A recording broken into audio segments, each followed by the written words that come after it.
I've had to restart this about 3 times. Um, each time that I've started this, I've gotten about 4 minutes in, and every single time I do, I realize there's something wrong with either the camera. In the first instance, the camera, and the second instance, my microphone. In the third instance, the actual files themselves that are being made with this. Okay, so I have a dual monitor set up just because when I get home I play games and I'll have the internet over here. I'll be watching something on there, and then I'll have the actual game on this monitor where my camera sits, judging me and hating me. But you guys have been asking for Warhams. Here it is. I have my recording software over here just to make sure my camera doesn't go out of focus like it tends to do every couple of minutes.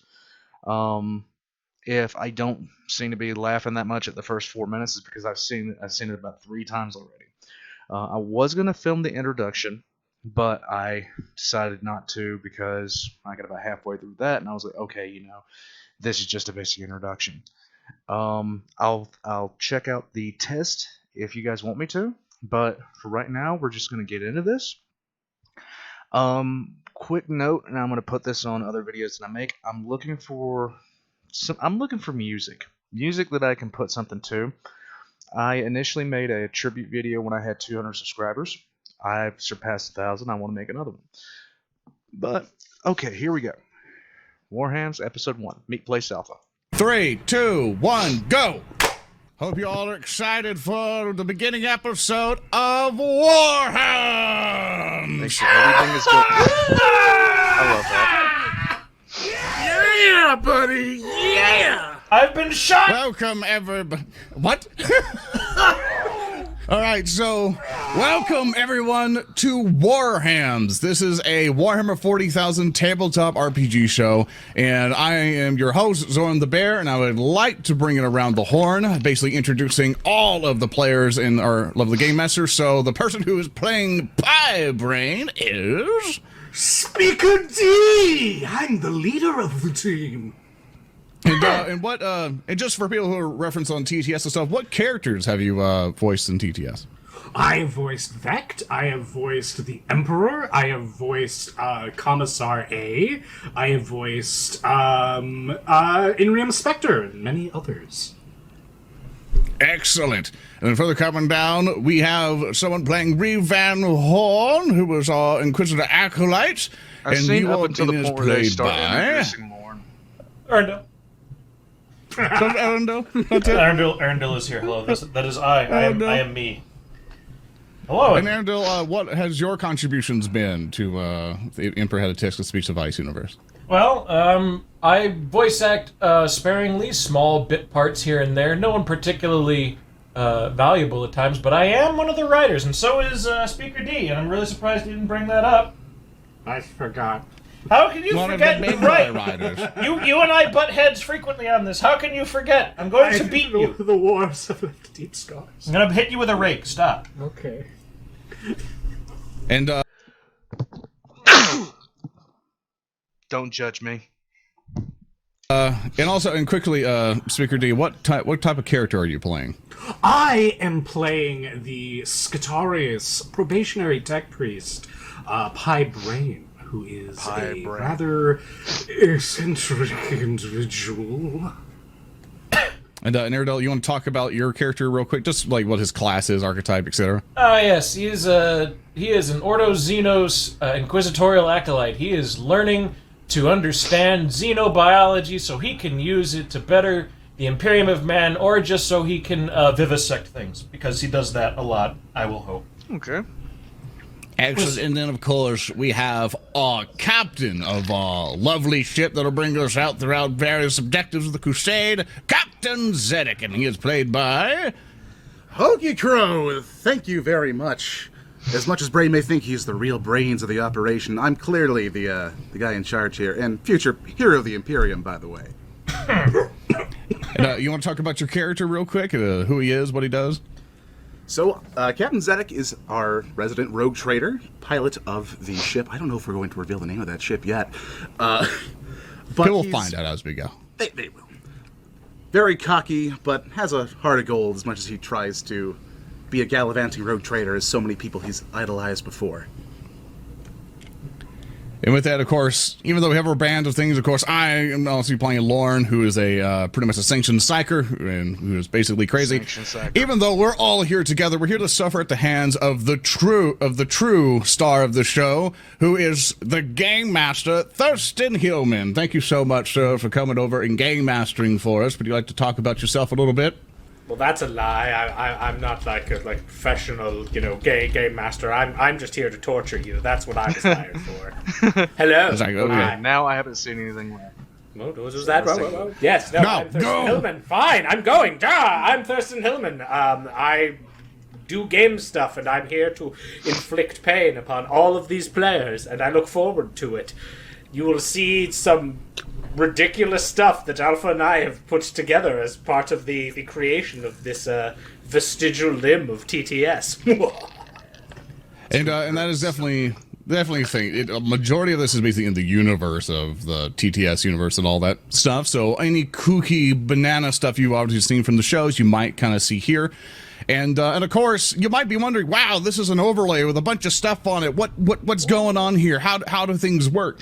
So we're playing basically a Warhammer 40k tabletop RPG, basically called Wrath and Glory and stuff like that. And obviously, that game encompasses various dice pulls to kind of go for this. And I understand there's other 40k RPGs out there. We get you.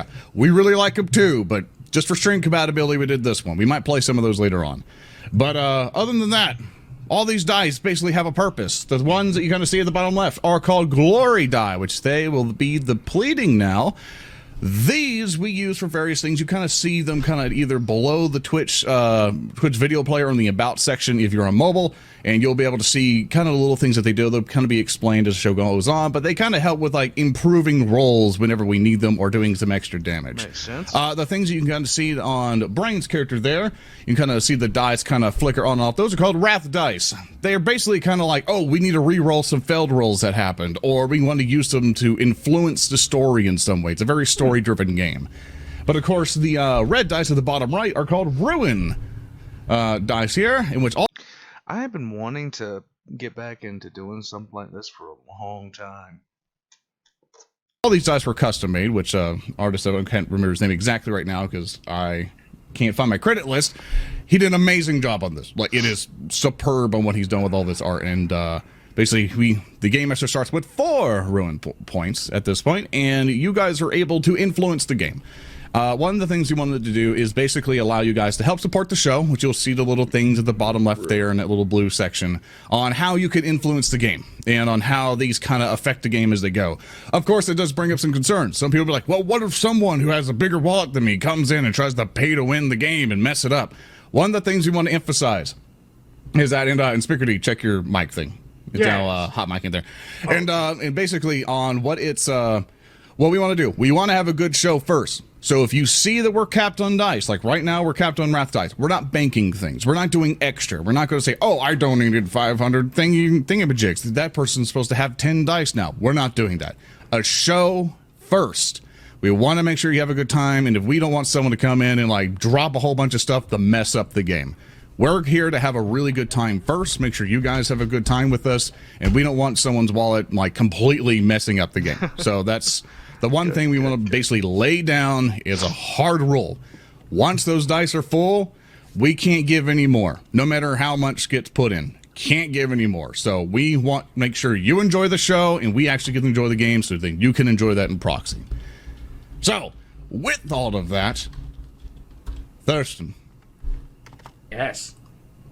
I think it's time we finally play the game. And I stopped saying anything, unless I forgot something. There's a lot of spiel at the start.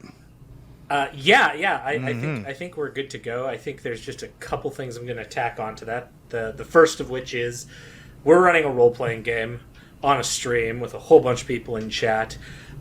One thing about ever running a role-playing game is we're going to get shit wrong occasionally. That's just going to happen.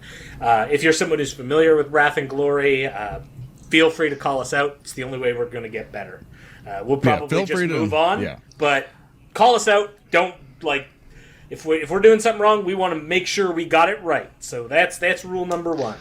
I'm hoping I can catch up with other than this that, we're going to kind of go through the before system they as we start get to doing, it. We'll give some kind of explanations as we more hit of some of the them. rules and give you an idea of how the core Just mechanics so I work can- for Wrath and Glory. It's a really I can simple but stream this robust live system, while they're and if doing you it. saw our Really like trailer from the TTS channel, you can tell we've been able to get some pretty goddamn hilarious lines from it. So, And to Today would be answer awesome. that question in chat of where can we find the background of each of the characters, you get to find out as the show goes on. We like to build upon characters as we go. The various plot points, various background things. Yeah, I just said I was gonna stream it with them, like alongside with them. I don't want to do that. I really don't. I'll stick to doing things like I'm doing right now. Might evolve as we go, and we reasons highly for that are encourage you to keep obvious. watching the show to see how the characters grow with you, along with everything else. But just for a short description of characters and stuff, at least I know for me, for Lorne, he's just a psyker who somehow survived Fenris and then got off onto a black ship and became a sanctioned psyker. You'll find more details as we go. So Thurston, yes. what do you have for us today? I had an ad pop up in the middle of that. That was nice. Well, our adventure begins on board the sword-class frigate Debt Collector, as our Nice. party of intrepid heroes assembles for their next mission. Each of our players are members of the recently established Officio Ambassadorium, a group within the crusade they're a part of that travel to Imperial worlds to requisition soldiers and supplies for the wider crusade. As our adventure begins, our players are in the midst of receiving a hololithic transmission from their direct superior, Minister Materatum Katja van Noord, and her vessel, the Magnum Aurum Victorium, as it's translating out of system. They're gonna switch over and give you some fancy art right here. Bam! To kind of get us going here. Woo!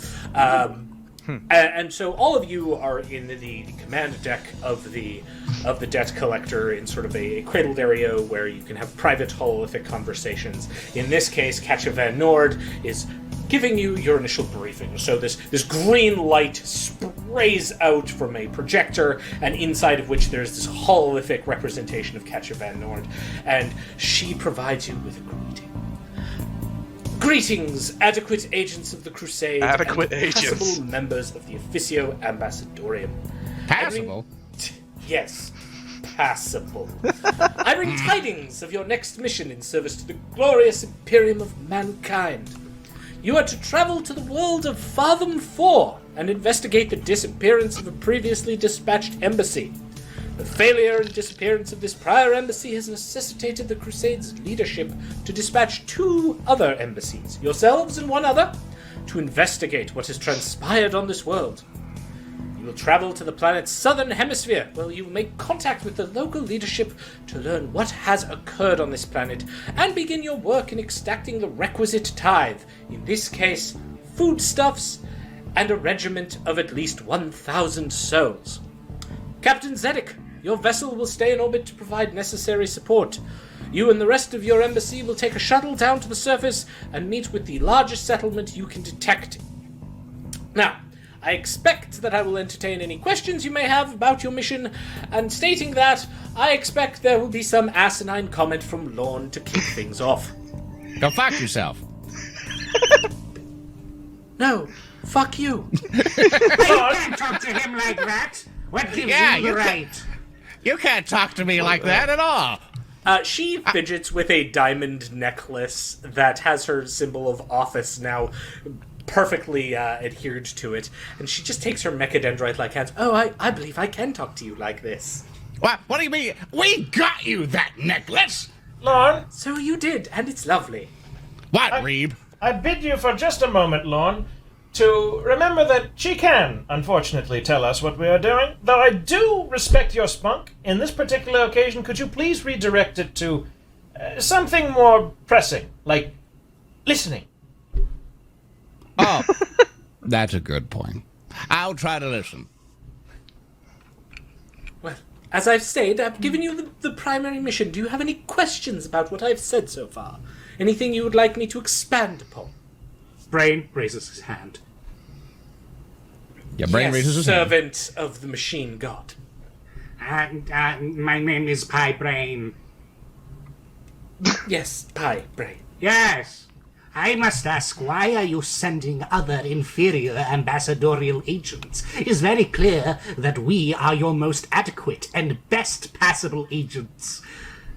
Why do we need more? I prefer not to divulge information on the other units, but I will say that Fathom 4 is a large world, and you will need to discover what you can in the southern hemisphere, while the others work in the northern hemisphere. Yes.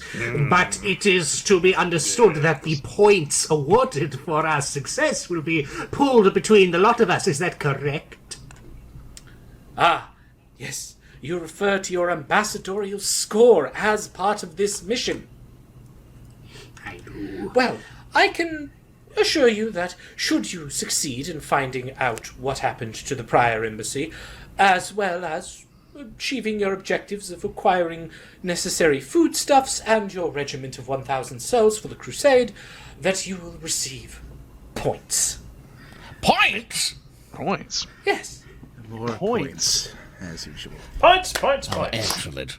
I love points. Isn't this exciting?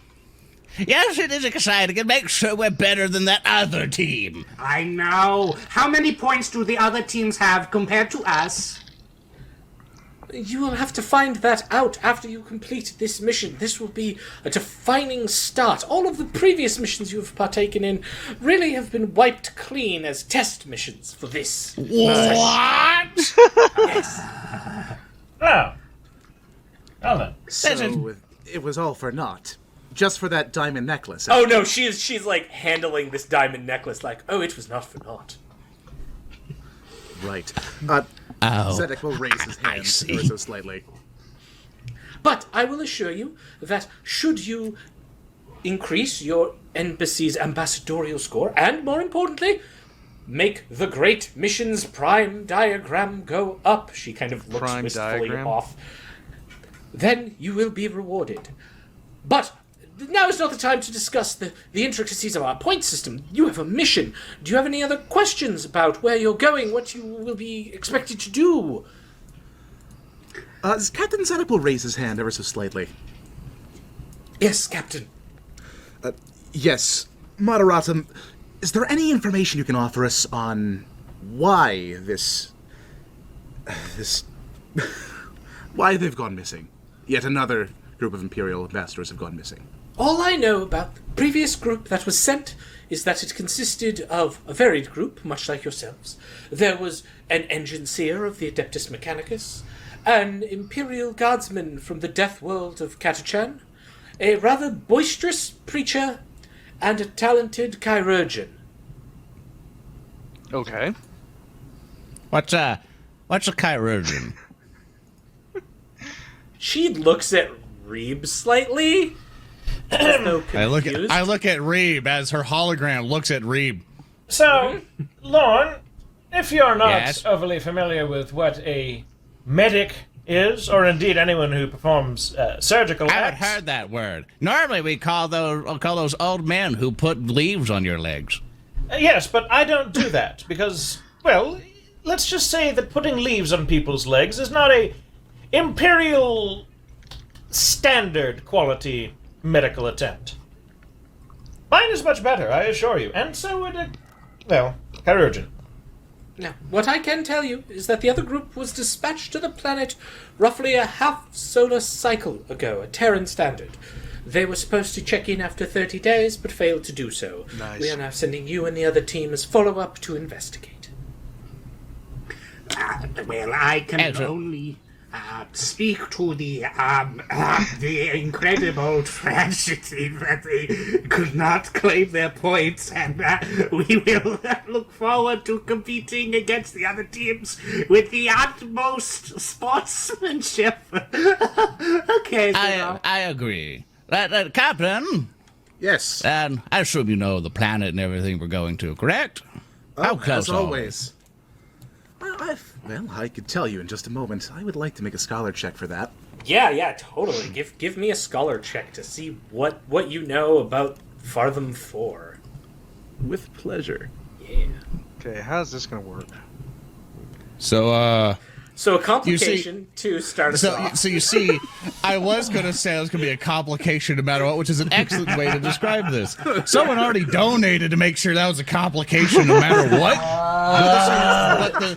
But the specification is as long as it is a non-already that we roll complication. So the next one we do, we're dead. So to give our audience a quick explanation of how Wrath and Glory works is it is a dice pool based game. So essentially our players are rolling a bunch of d6s and then they have to hit a score. And 4s and 5s mean they get a success. 6s mean they get 2 successes. 1 through 3 means nothing. So kind of like one GURPS. of the dice, this lovely little red one here, is called the Wrath dice. And you always roll the Wrath dice separately. On a 6, means really good, means they might get a critical in combat, means they might generate some glory for their party. Really awesome. In this case, that lovely chaos symbol there, that's a 1. That creates a complication. Now, complications don't mean the action fails. It just means that something not as expected happens out of this. So, with this complication, so Captain Zedek, your information on Fathom 4 may be a bit out of date. So I'm going to give you 2 pieces of information based on your check. Okay. One of which is true and one of which is patently false. Nice. Oh, all right. Okay. Sounds good. All right, perfect. So the first piece of information that you know is that Fathom 4 has some kind of like soporific hallucinogen in the atmosphere that distorts the perception and vision of those people who are on the planet. Oh. Nice. Is that all? The other thing you know is that the planet has an overabundance of crops that are thought to be haunted in that they can grow on their own with basically no labor involved. Haunted corn. All right, so magic plants and crazy skies. All right. Terrific. There is no such thing as a magical plant, Captain Zedek. They are simply angry plants. Do you know an angry plant? I don't think plants can be mad either. The Forge World of Lemuria has long done away with piteous plants. Why would I know about them? All right. You've had enough time to banter about this. I will allow you to go on your mission. However, there is one final request I have. And she leans in, like the hololith grows as her face just fills up most of it. I have a personal request. It better not be another fucking rock, I swear. Something that would award bonus points. Bonus points? I immediately get close. Oh, here we go again with the bloody bonus points. And then she kind of like pulls back, becomes way more formal. Yes. On a personal note, I've heard that Fathom 4's environment has made it somewhat known for its ability to generate fine cooks. My vessel is lacking in culinary skill, so the acquisition of a talented cook for our crusade, for my ship, will result in bonus points added to your ambassadorial score. I like how we both cackle. Yeah. I would say, ma'am, you really wouldn't have to go terribly far. Pie, you have proven that you're a very capable cook, haven't you? Yes. I'm excellent at the production of nutrient paste. My favorite flavor is nutrient paste flavor. Precisely. Translate. You eat? Well, with that, I will leave you to your mission. The Emperor... And then she pauses. And there's just this moment where you can see her head dip, her eyes drop down, and, like, the sigh comes through. No. There's one thing. She looks up. I hate this camera.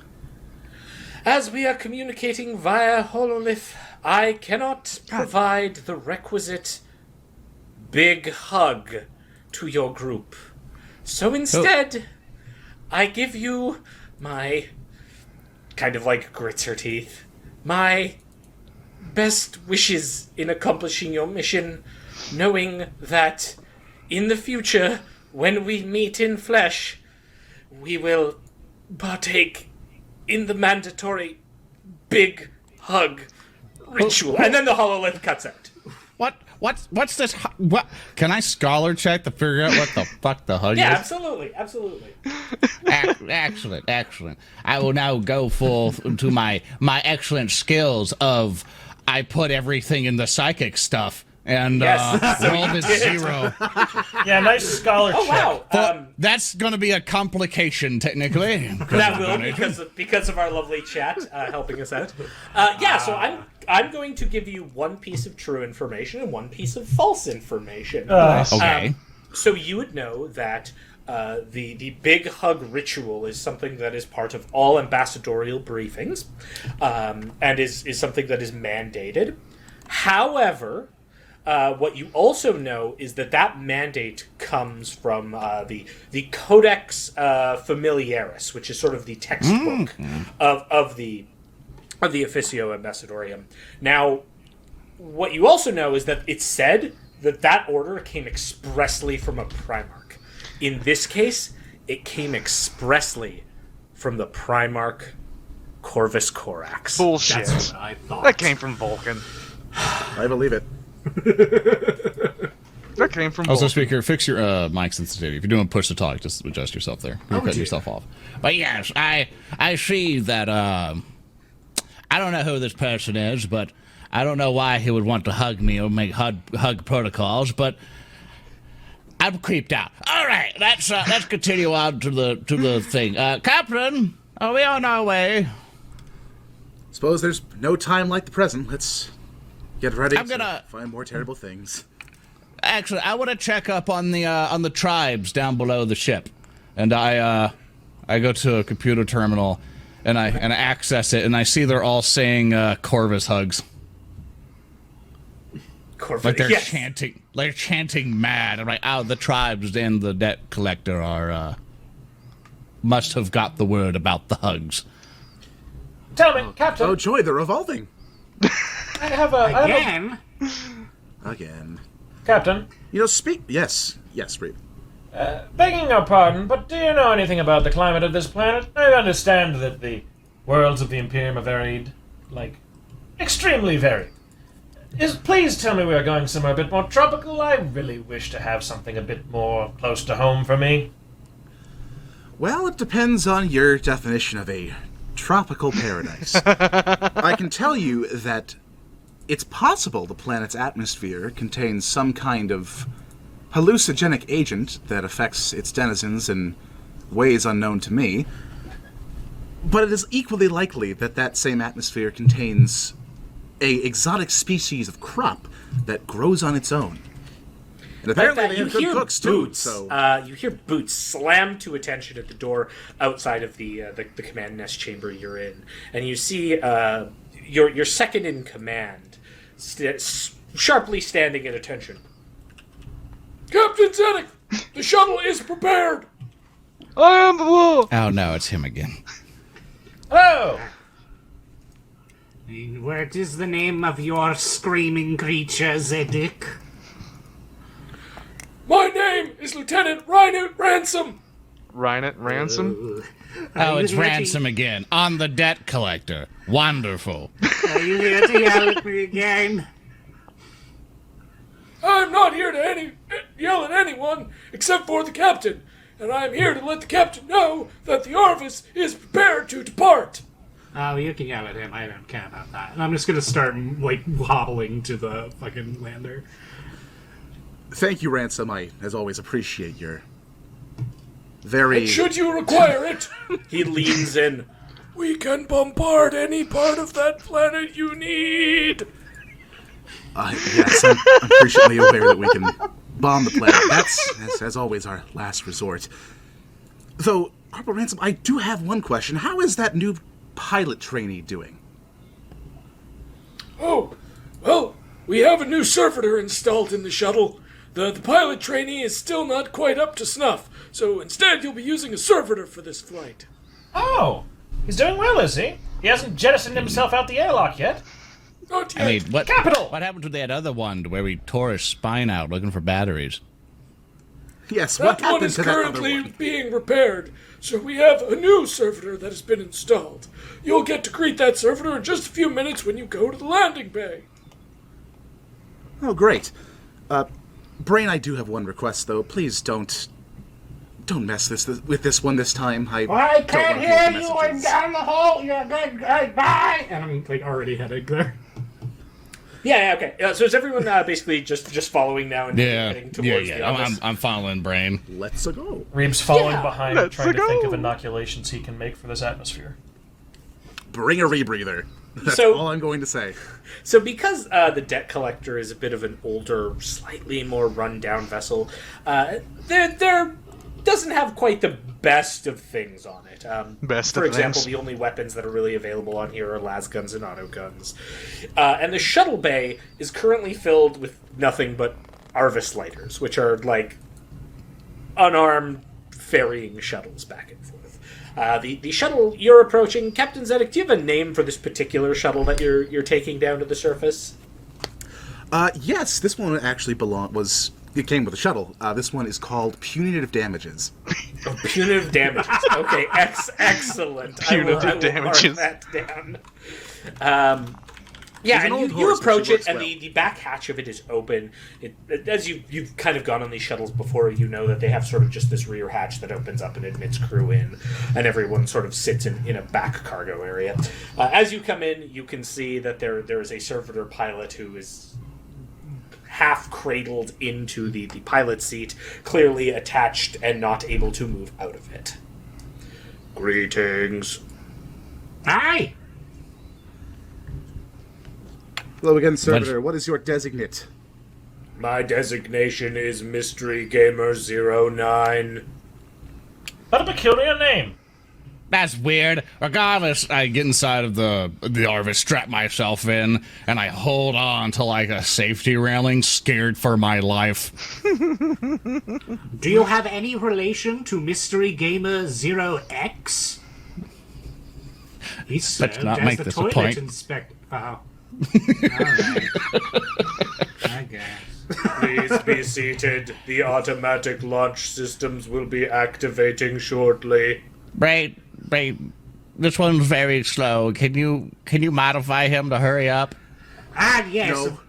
What's the weapon? And I'm Say no. Begging your pardon, Brain, I do need to point out the last time you attempted to modify the servitor, you got a very lovely encoded message from, I would presume to be your hubmate in that regard, the other tech priest that left you such a rather scathing message. I don't think you want that that again, do uppity you? tech priest thinks that she could look down at me for being a Skitari.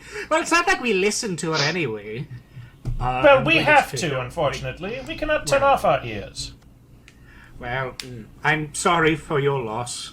And I'm gonna start taking out my copy tool and fucking with the servitor. Oh, Yeah, okay. So this sounds like some kind of tech check. It does sound like a tech check, doesn't It does sound like They're a gonna fucking complication. crash. Yeah. It does. Oh, it does. Okay. Oh, no. We are spared. We are spared on this one. Yeah, okay, this is fair. So there's no complication. I was going to say the difficulty number here was going to be an easy 3. These aren't like high-tech servitors. What exactly are you trying to change on this servitor? I want to make this servitor seems kind of dull and very slow and plodding, so I'm going to turn up the speed and I'm going to give it access to alternative dialects from other worlds, perhaps to spice up its conversation and vocabulary. Okay, yeah. We're going to go launch real soon. Everyone sit down. We're going to go through the fight sequence. You made it move too fast, please. Much better. Having anticipated, Brain. I'm not Messing going to with go another through all servitor. the praise God moves of us to do for us into a list of things, so you gotta sit down. Kevin We're said gonna it get for going real putting fast references as and everyone drift and off. like you can hear the engines start to build up as this shuttle is activating, and this thing is just like spewing out text. Just like home. And then like one of the Vox units on the sidewall crackles into life, and you can hear the voice of Lieutenant Ransom come through. We have detected a larger settlement in the southern hemisphere. We will provide you the coordinates so you know where to land. The servitor is processing them now, and we'll take you there. Excellent. Yeah. Let's go. Go, yeah, Foth. okay. Go. Yeah, and with that, like, the servitor during all of this is still like, issue number 47, and just like has quickly escalated to a point of just incoherence as the shuttle makes its way towards the planet of Fathom 4, which you see is this almost idyllic, like, green-blue world, like a Terra from old days, untainted by any industry. And you find yourself flying through these beautiful, beautiful white puffy clouds as you enter into the atmosphere. During the landing process, are any of you doing anything, or are you just kind of all strapped in and just psyching yourselves up for whatever you're going to find? I'm using my turns to be scared for my life. Yeah, he's afraid of heights. Is it possible that while we're flying through the air, I can perhaps do some kind of check to see if there actually are hallucinogens in the air? Like, we obviously don't have any on board. Like, sample the air. It's like, do we have anything like that? I'd say you'd have like some kind of detection tools that you might have brought with you, maybe like a small medical auspex or something like that. I'll take that up to the cockpit and try to compare results to whatever I get off the auspex. Yeah, and as you do, and you start kind of loading that, the servitor's head lifelessly turns to you, its mouth open. It doesn't look like its jaw moves. It just projects this to you as you're sitting in the cockpit. I pat him softly on his dull gray forehead, and I turn his head facing back towards forward again. Yeah, and you do that. What kind of check do you want to give me for this? Would it be I'll let you do Medicaid or Tech? One of your Medicaid, choice. because that's the big check I can do. Yeah, do Medicaid. Yeah, totally. I slam my finger down on the Medicaid button. Yes. Ooh, absolutely. Where are the rolls coming out? You do not detect any kind of foreign substances in the atmosphere that would be like immediately threatening. In fact, the atmosphere here is perfect. Gentlemen, I don't believe there are hallucinogens in the air. Oh, This is garbage. I was looking for a good time. I crossed my arms, mad. that's a good thing, too. Because we don't have any rebreathers on board. Well, you don't. But do you know that for a fact? Or are you merely hallucinating it? Well, So, with that statement, we cut away from inside the Arvis lighter, and we cut to, much like the planet exterior shot, this idyllic scene. We have a blue sky with big puffy clouds in the air, a sun raining down. There's sort of hills off in the distance, and you can see these burrow-like wooden doors and paths that lead out of them. And in front of them, there are all sorts of fields that have been just perfectly well tended. And this, you can see figures moving about around this place. Hobbits. And they're very like small from where our Hobbits. camera is. Our camera's kind of focused above one of these fields. And then there is this grinding burn sound of as the Arvis descends on top of a like field of crops, burning it entirely and landing in the center of it, creating this just circle of destruction around as it then puts down its landing gears and the back door opens. Oh, heavens. that wasn't very Smells smooth. like home. All right. I cannot smell anything anymore. Let's go! I pat Servitor on the head and tell him he did a good job. Good boy. And so are you all just I exiting feed the Arvis? servitor an oil can. And like, yeah, you're putting it in its mouth, which is still like Yeah, just expelling words like, as you're now filling it with oil. Yeah. Absolutely. So you do that. Are the rest of you kind of getting ready just to exit through the back door? I'm tying my I'm shoes. strapping from the cockpit. Getting out of there. What's all this then? You just hear this voice shouting, "What's all this then?" And you see this figure approaching, probably I don't know, 20 or 30 meters away, coming out of one of the wooden doors that's in the side of the hill, and she's got her arms. It's a human figure. She's got her arms like crossed, and she stops again, like 30 meters away, and she's like pauses and just looks in shock. Hello. that's just hi. Just we have no idea what it is. So I assume I look around on what we're looking at, and assuming that the scene that which we're now set on, is this like a pumpkin patch, or is it like what kind of thing we're looking at? Yeah, so you're kind of right now, yeah, you're looking at some idyllic farmland here. We're not quite and in another scene yet, but you're in like this kind of just idyllic farm. You're in the middle of a field that has just been burned. Probably like looking at the vegetables here, there was some corn and what looks to be like rows of onions. And as this as this woman like just stares, you can see she reaches at her side and just pulls out this looks to be a potato and just starts eating it, like crunch. Oh. Rib. Rib. I've never seen these types of creatures before, but I think you, a man of inquisitive adeptness, might want to go investigate that. How do you want me to investigate that? I mean, we have determined that Don't she say is hi not... to it. Okay, very good. I will Go say I will hi get right to on it. that. Pardon me, excuse me. Pardon me, Pie. Sure. Pardon me, Pie. Pardon me. I follow up with Reeb. Okay, so to set the scene, like Reeb, you're going well in advance of the rest of the group, but the rest of the group kind of shuffling behind together towards this woman who's just exited this like door in the side of a hill, and Reeb, I want you to know that as you're approaching, you're noticing something, and like the whole scene, you're having one of those realization moments here, like as you're approaching. This woman's size is not She's what a you hobbit. expect. She seems quite small. In Hobbit.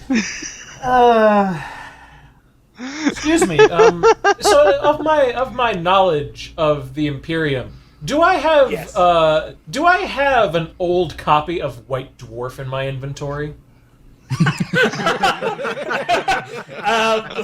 Would you like to spend a wrath point to narratively declare that you have an old copy of White Dwarf in your inventory? I would like to cross-reference, looking for a certain word, a certain being that would be considered diminutive, perhaps squat, if you will.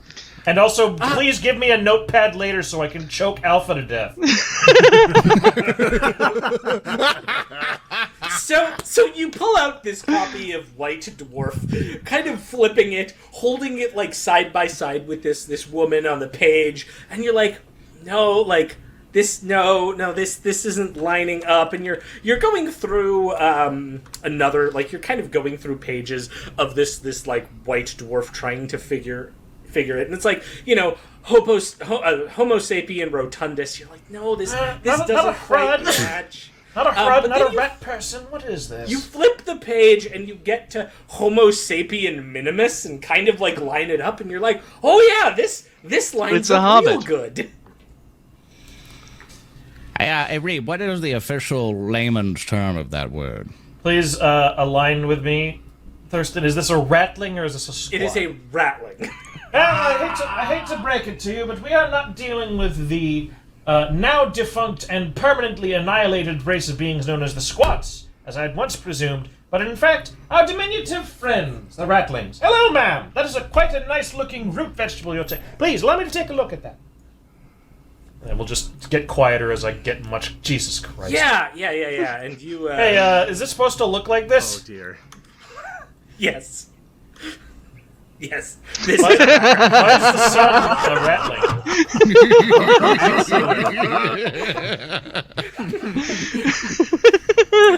So you approach her as she's like holding onto this potato, and like she's just in shock. In fact, Reeb, you're closest. Can you give me an insight check? All right. Let me find that. Button to check. Yep. I will press the button. Yeah. You got it. There it goes. Yeah. Yeah, awesome. You're able to tell that this woman is in just complete awe. You've heard of this type of effect. Like, this would be the type of effect that humans would have when they might see a member of the Adeptus Astartes. This is like pure existential dread awe as she's looking up at all of you, getting closer and bigger, and she's just in total shock. And snacking on the potato, like, slowly now, but still snacking on the potato. Reed's probably thinking to himself, oh, is it my eyebrows? Most people seem to be afraid of that. Is that a problem? Should I shave them? Now it's a great look. Brain calls from the back, far away from this small creature. Reeb knows how to talk to short people, so he's not going to squat down. Okay. So, I'm going to just start off with, "Oh, ma'am, we're terribly sorry about your field. Our driver did a great job, but could not avoid causing some minor damage. Are you... where have we landed in reference to, Captain?" Yeah. And she's stammering a bit as you turn to Zedek. Zedek, you never got a name for this place, just that it was, Auspex sweep of the planet revealed that there was, like, a high density of life forms in this southern area. Yes, unfortunately, we don't really have a name for what we're looking for. Ma'am, as I start to trot down the path. You're all divinely tall beings. Are we? I'm tall on my father's side, but... Are you here to speak with the mayor? The mayor? I come up and everything like, yes, we would like to speak with your political representative, if you don't mind. Just you go that way. And she sort of points down this, again, super idyllic, like there's birds flying overhead, pathway that leads through what you can now tell are a bunch of rattling burrow homes, towards this, like, larger settlement in the distance. That's just, like, more burrows stacked up on each other on rolling hills. That's Happy Feastings. That's the big town round these parts. Happy feasting. I got a feeling it's gonna burn. Sounds good. Pardon me, Thurston, can I please do him? Like, how old is this small rattling? I have the book. Can I, like, do a Medicaid check to find out if this is, like, this is an old crone, or this is, like, a small lady, or what is this? You can, yeah, okay, give me a Medicaid check, sure. Yeah, absolutely. And I need to figure out, because we need a fucking guide.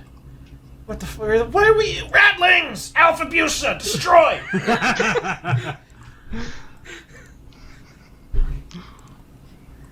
Yeah, okay. You know what? That's enough. You can tell that this is a woman who's probably in her, like, late 40s, early 50s, but has just worked.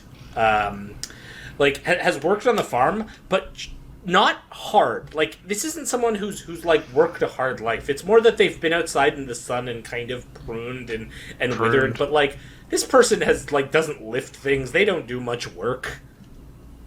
Right. They just exist. Well, not doing much work means that they are the perfect guide for us. I'm not about to take someone who just got Are you off the going to field. try to, like, converse with this person and convince them to, like, take you to Happy Feastings? It would be better if we Happy brought someone who Feastings. is of this place, because In I believe we've 40K. had issue in the past where it's like, This is gonna end poorly. Please, just show up with your magnificent weirdness, the four weirdos that you are. Just show up out of nowhere. You make I will happily talk with her and convince her to take us there. All right. Yes. Yes. And she's still, like lowered her head down, like, not staring directly at you, kind of in reverence. Hello. You don't have to not look at us. I don't think I'm that ugly. But would you be it's so just kind as to you're take us divinely tall ones, you are. Divinely tall. Divinely, she says. And because we're divinely tall, we obviously are here for some divine purpose. Would that not make sense? Yes, yeah, of course it does. But I'm not one to talk, Siam. You want to talk to the mayor.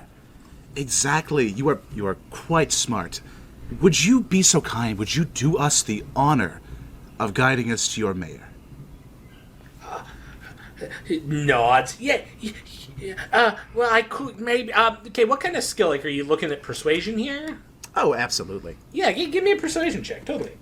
Let's see if you can convince this person whose name you really haven't got yet to just be your guide. Oh, yeah. A 3. Yeah. Absolutely. You can sort of convince this lady. She's like, yeah, I can take you. Just follow me. And she sort of starts taking the lead down the path and moving towards the settlement. Is it like horrendously slow and it takes forever for her to go, or having to like? Oh yeah. Like what tall people do at cons and have to shuffle forward because no one knows how to walk. Correct. And like as this is going on, there's copyrighted music from a certain movie playing as like all of these like small diminutive folk peer out from their burrow homes. Some are looking through windows. Everyone is just in kind of shocked awe at like the four of you walking behind this lady, and eventually like you find that you're getting into the settlement that is Happy Feastings, which is just a really big hill that has lines of these burrow homes on it. Thurston, I want to point out if a small hobbit by the name of Frilbro Browbins comes out and screams Grandolph and goes to hug Lorne, I'm going to sue you. I immediately pat it away. Like, no, get off of me! Get off of me! I hit it with my stick. I'm just looking around and I look at Zedek. Captain Zedek! Yes, Brain. Your family has traveled throughout the galaxy for generations and observed the worst and most glorious the universe has to offer. Am I not incorrect? Well, my father had, but he did not prepare me for this wonderful place. And you're carrying on through this, and as you're carrying on, you're sort of going up these winding paths that lead up the hill at like slight angles. You can tell that the architecture here is just made for the barest amount of effort. Like, the reason it's taking so long to get anywhere is because these roads are like made at the very slightest of inclines, not to cause any physical discomfort. Nice. And so you could like go. You clearly could save a bunch of time just by like walking, vertically versus the horizontal crisscross paths you're taking. But this woman, she's leading you through this pathway really slowly and ploddingly, and all the time she's just reaching in and pulling out like a potato and just eating it, like raw potatoes, just shoving them in her mouth. As Brain sees this, like his eyes, like his visor eyes just tighten out. There's like this whirring of like audible processing. He reaches out a hand, a metallic hand that curls around Zedek's shoulder in clear consternation as he evaluates the settlement. Captain Zedek, there is no grid. These city streets are insane. There's strange circles that lead and roundabouts. There's not a single smokestack. There's not a single 90-degree angle. What is this for? Exactly. It's remarkably idyllic for an Peaceful, Imperial. it's green, bro. and I don't like it. Me neither. Oh, we are in agreement. And at that, For once. there is just this immense belch that echoes over the entire side of the hill that you've now, like, over the course of maybe 2 hours, reached the top of. And you see this immaculate hillside burrow home with this lovely, like, blue painted wooden door, and out in front is what looks to be almost like a stand you would see in like a bazaar, which has this sort of sloped roof that's just cloth, and then a table which is filled with breadstuffs and like pieces of like cooked meat that are stacked. And the belch you just heard emits from this blue-garbed Homo sapiens minimus that sits behind the table, reaching over and grabbing a full baguette and, like, crunching half of it into his mouth with this like By the Emperor. and like and the lady who's like led you here, whose name you still haven't got yet, she sort of like bows once again and moves to the side and waves her hands over, and she's like, this is the mayor. It's Mayor Hogpin. You're responsible for this! And I'm pointing at him. You made this place! This lovely, lovely place, Mayor Hogpin. Why? I got the reeb. And Oi there! It's a pleasure. And like this rotund fellow hops down, like grabbing a spare baguette in his other hand while he's finishing the first one. You from the capital, are you? Crunch, crunch, crunch. A bit more distant from the capital, but yes, we are. It's and I extend my hand to him, and I... Yeah, he finishes scarfing down the first baguette and then reaches out this crumb-stained hand up towards you. He's storming on this planet. I didn't think we'd get any of the big ones here. Just in the capital, they said. And he sort of like takes this moment after shaking your hand to like wipe the crumbs off of his like stained and dirtied blue shirt. Zedek, don't touch that hand. I don't know if this game has like disease checks and stuff, but I need you to not. Don't touch the Doritos. It's not worth it. That's actually the point of us coming here, Mayor Hogpin. We were looking for more of the tall folk, as you called it, who may have gone missing. I'm audibly choking back revulsion in my voice because my hand just feels so gross. This is probably the first time any of them have seen bread. I can tell you, I can.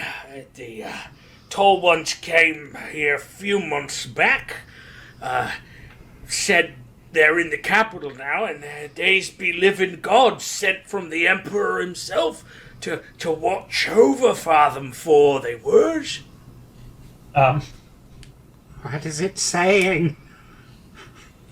Captain, you look remarkably ill. Is something plaguing you? Do you need a moment? I very slowly turn around to Reeb, and I just kind of extend my hand in his direction. Just wiggle my fingers at him, and I turn back around. Is it like a fountain of flakes come off? I approach. There's like an actual motion. particle effect attached to my hand as it moves. I'm approaching with a wet wipe. This is an otherworldly amount of dirty. But it seems that we've the people we've come here to save, or we should have asked her this. Do we have descriptions of the people we're trying to find? You got the basic description that like one was this like ripped guardsman, one was a servant of the Omnisci as an engine seer. You got like more classifications, but also you would know that there won't be many people above like 2 to 3 feet tall on this planet. Yeah. I'm just making sure of everything else. It's like, it appears that they have not actually gone missing. I believe they, or something of the sort. Tell me, do you know where they might be? Well, they might be in the capital. And he's like finishing now. You realize is like finishing up the second baguette. And this like just this sheen of sweat is growing on his forehead, and he's wiping it off, and like it actually flies off the back of his hand. Oh my God. Ground, and he turns and just starts kind of doing this duck waddle walk back towards his food stand where he grabs some of those meat chunks. He's having a heart attack. I mean, I cannot endure this! I'm running up to him. I'm grabbing him by his horrible bloated throat. Brain. And I'm lifting him against the wall with my power sword. Yes. You're gonna have to make a strength check for that, do you think? He might be quite Do I heavy. have to make a check, my dear friend? Yeah. Give me an intimidation. Wait, does he have to make a strength check to lift? Yeah, that's it. No, he does not. I'm gonna blow, with the permission of the party, 2 glory on this. Oh my I god. have 3 glory no, right now, no. so feel free to spend it all. Excellent. I'll drop the 3 glory then. So remember, Hey. you can actually roll it and then apply the glory after too. So just so you know, but you can obviously apply it all. Roll the check, and if you okay, yeah, apply I'll just glory, apply, 2 for right now. cool. So 2 extra dice. Whenever it feels like loading. Oh, there we go. Oh, look. Yes. A complication. A complication. Blew it. All right. All right.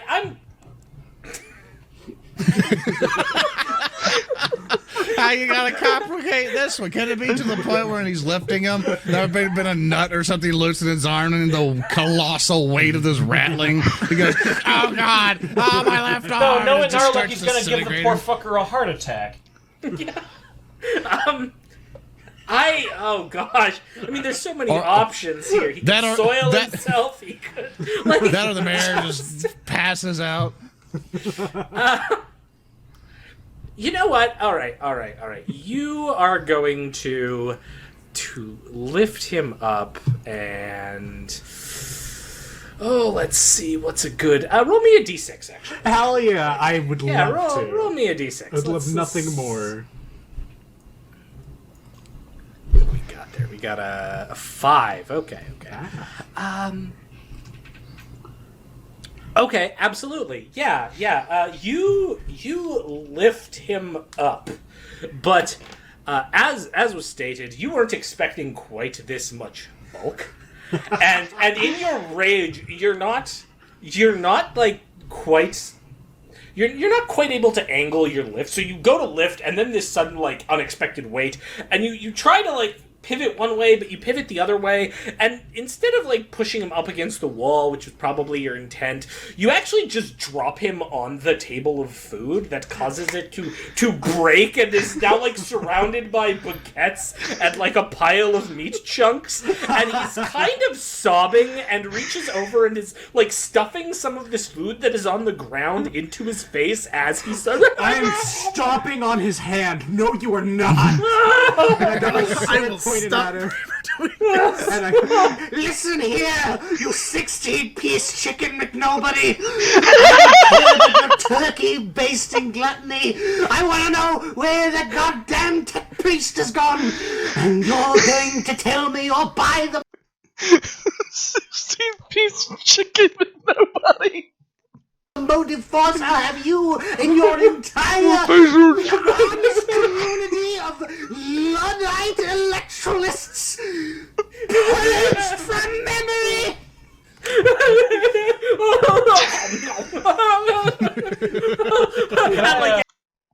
Ow. Oh, my George. Oh. 16-piece chicken with nobody. Oh. Oh, that hurt.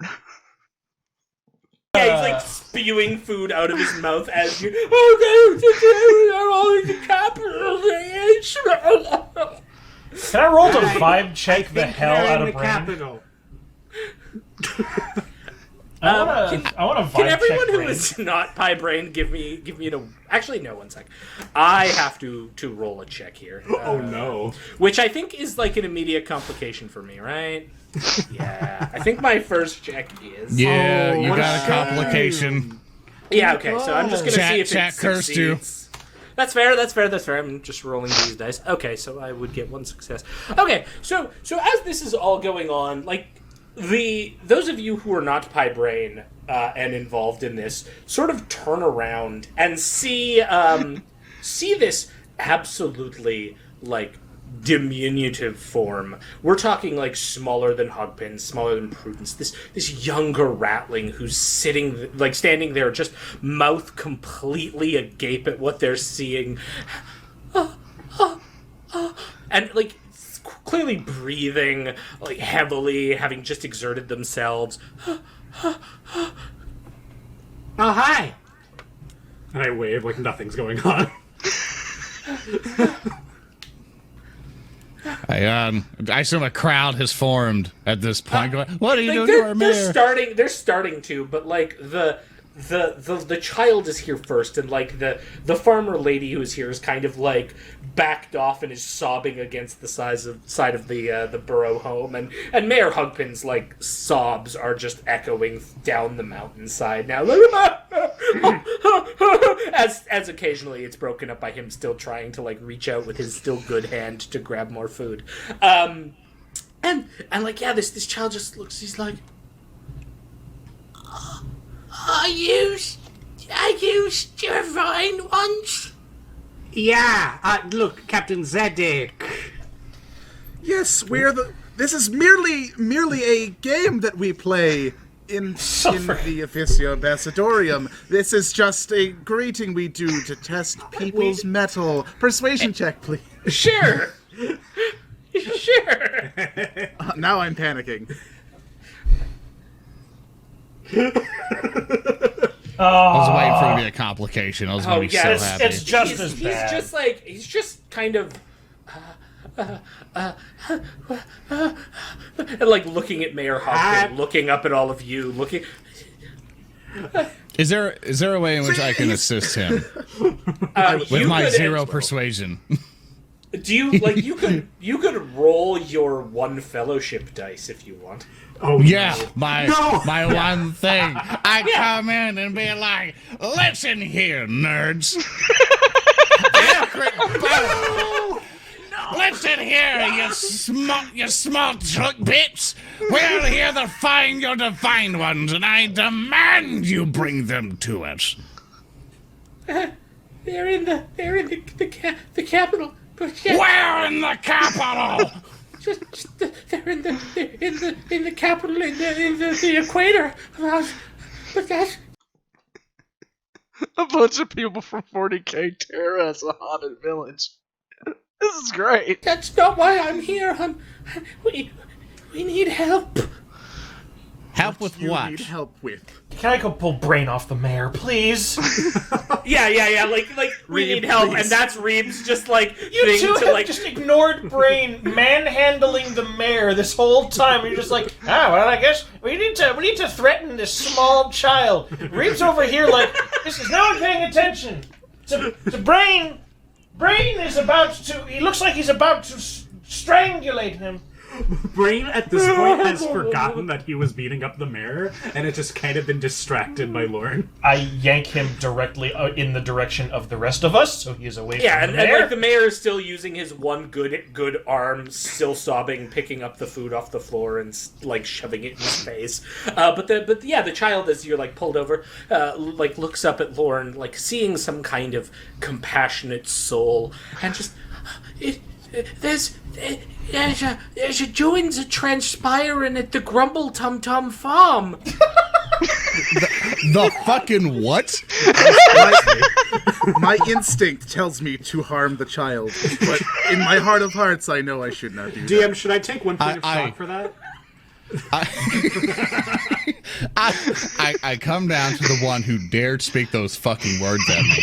I kneel down because I don't care about the respect of these things, and I look at him deep in my eyes. My eyes are glowing with psychic energy, and I go, "The fuck did you just say?" God damn it!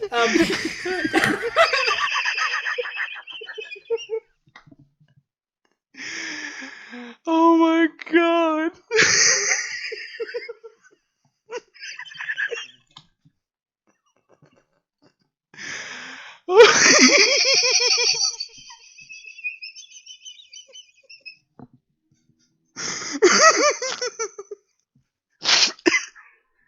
Oh my god. It's fucking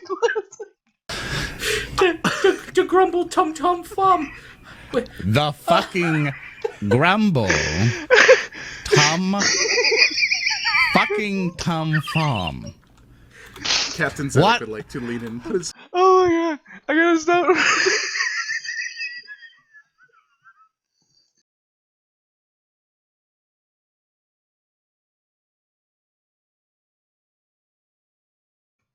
My sides are in fucking orbit right now. I had to stop recording. I went out. I had to go outside and laugh for like 10 minutes over this. This is the dumbest fucking thing I have ever heard in my life. That is so awesome. Okay, let's try to get through the rest of this.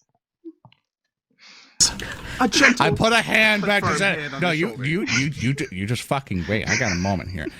No, you didn't. I know you So have you- a moment. That's what worries me. And he's kind of getting a bit like a bit like worried. He's like, to Grumble Tum Tum Fum, this Uncle Hedge is going to be having his barbecue.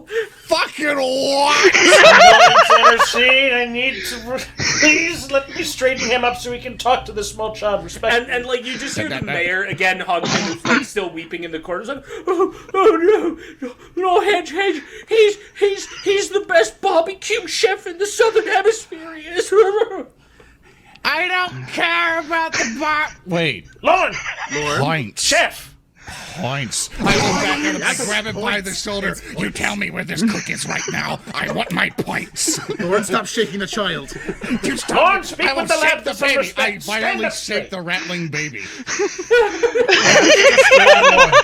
Uncle Hedge, is this the Grumble Tum Tum Fum? There's a problem.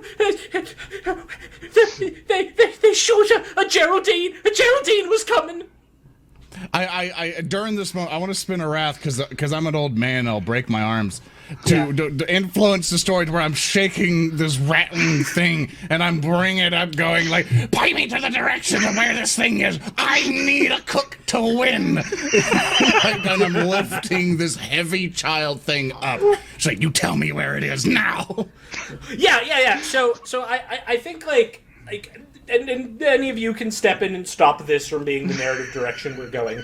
But I'm just going to say, by spending that wrath point, what you're going to do is you're effectively going to use this child like an object, like holding him up with your strength of 1, but still like divinely inspired because you spent that wrath point to essentially like hold the child up in front of you and use him as your like guide. Actually, towards I'm your holding him destination. forward going, you keep pointing where we're going. I Yeah. begin to walk. Absolutely. So, you see that this child is like just pointing, and you start making your way. Are the rest of you going to follow Lorne and the child compass? Kind of have to. Zoran has blown a full wrath on this. Zoran. So they show up, burn a field, beat up the mayor, and abduct a child.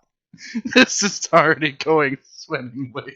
Zoran and Brain combined have caused more havoc in 5 seconds than in any of the previous games we have attempted here. I kind of have to go with it. Oh, it's lovely. And like as Reeb is having this like just like mental moment of standing there as the other 3 are all running off. Like the sobbing mayor. The Inquisitor is being the rational one. Would you like a baguette? Can I medicate a fix is broken? You're away from here. Wait. Is this the child offering? No. mayor- This is Reeb alone with the mayor. Okay, my bad. The mayor's Okay. like I'm sorry, I missed sobbing. Yeah, and as the mayor's sobbing, he's just like, "Would you like a baguette?" I would like to go back over to the mayor as well, because I'm gobsmacked. I'm kind of rough. Reeb is like smiling, but he's wiping his hand down his face. I would love that. May I please take a look at your hand? I wish to fix the mayor's hand. Oh yeah, give me a Medicaid check on that. Please don't complicate. Please complicate this. Please complicate this. Please complicate this. I like how we're praying for. Oh, okay, yeah. Fortunately No, not. you have all of the necessary medicinals just to make it work. And he's just like in again complete. I undislocate his shoulder. Yeah. and he sort of like falls onto his butt and is like in a pile of his own like food filth that he's still snacking from. And as like eventually you two like make the way to follow Piebrain and Lorne, who are rushing off into the like idyllic, noon sun. Meadows. The other like ratlings are all just like staring at you in awe, Reeb, like you've performed some kind of divine miracle. Oh no. Oh no. I just undislocated his elbow. It's fine. I'm not God. You know, now that the crowd has gathered. It's a healer. Oh. Well, I seem to be gathering a little bit of a following. I'm going to look carefully over my shoulder at the ratlings and then back to Captain Are they all like in a circle going? It's more like they've kind of like formed like a procession down the road. So They're all together like healer, healer, and they're all just chanting and pointing, going heal. yeah, and like as you're trying to follow up, like after your running compatriots, like eventually one of these like ratlings rushes out like, I got this bad wart on my back, and I just can't. Reeb claps his hands together. Reeb is clapping his hands together, like as I just did. Captain, good luck with the barbecue. I have some talent to show these people. Give me a moment, please. Oh god. What would you say of the wart? Is the wart sebaceous or has it expired yet? Has it burst open? Please, take me into your hovel right now. I begin brandishing my surgical tools. Excellent. Are you like Edward Scissorhands at this point? Just sing! There's like fans of cutting knives and syringes. Hey, this is as close as I'm going to get to doing any sort of medicinal work on these non-human beings. So, yeah. Abhuman. Excuse me. I come back with my rattling compass so not to split the party, and I'm just standing there in front of the hovel awkwardly, and I assume the child's just kind of calmed down, just waiting. But any struggle from it, I kind of shake a little bit, going, there's no escape. It's glowing like a golden compass. We should go to the Grumble Tum Tum Farm. If you fucking say those words again, I will make sure your legs don't work anymore, child. Do you understand me? Lord, please stop threatening the child with dismemberment and break. This child is threatening my fucking shock values on my character sheet. I will not allow this to go further down. Lorne, your will Yes. is that which can move mountains and mount movements. But this is a child. Do you know what that means? It's stupid. And it means that it could learn. Child, it is no longer the brumbly dumbly gumbly farm. It is now Meat Place Alpha. You will henceforth refer to it as Meat Place Alpha. If you do this, And I grab him by his like face, like squeezing his cheeks and his chin. I think this is really calming. It's probably not. My head hurts. you will be like me. Could you like when you get real close? Is your eye like super? Yeah, like yeah. the shutters are super wide and super bright.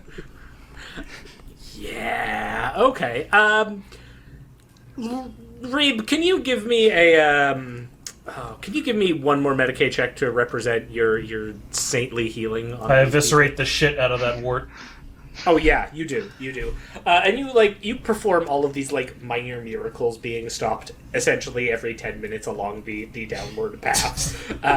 With Lorne still like holding on to this child, basically like you're not going anywhere. You're our compass now.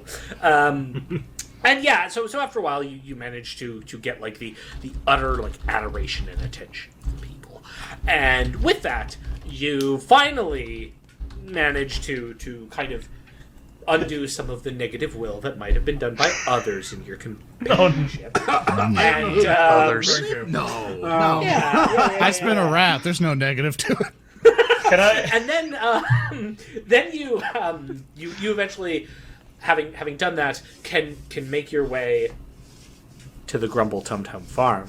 Son of a bitch. Excuse with me. the child. It's not called that. I was simply narrating as the game master. I was not playing as the child in that. I was simply Oh no, I was elucidating referring the to you as scene. the game master. excellent. Yeah, we're referring to you. The fix your shit. Gentlemen, I understand that we are doing things on a very strict time schedule. Please, if you would, please look at the Discord. Yeah. And so you make your way towards the farm, and it's about a half hour away from Happy Feastings. Once you've made your roughly 2-hour descent from the winding streets and performing Reeb's miracles throughout the town.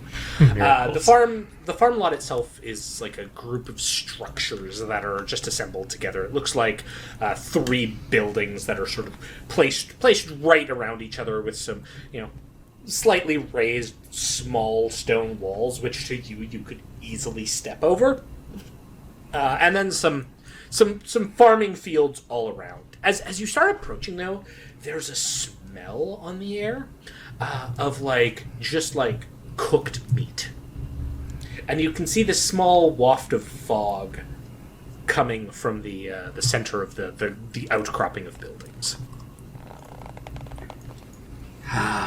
Finally, civilization. How much longer till Meat Place Alpha, child? We're real close. Look, Uncle Hedge has started the barbecue. Oh, good. Uncle Hedgehead is doing a barbecue. That giant head better not be Uncle Hedge, or I'm gonna shit.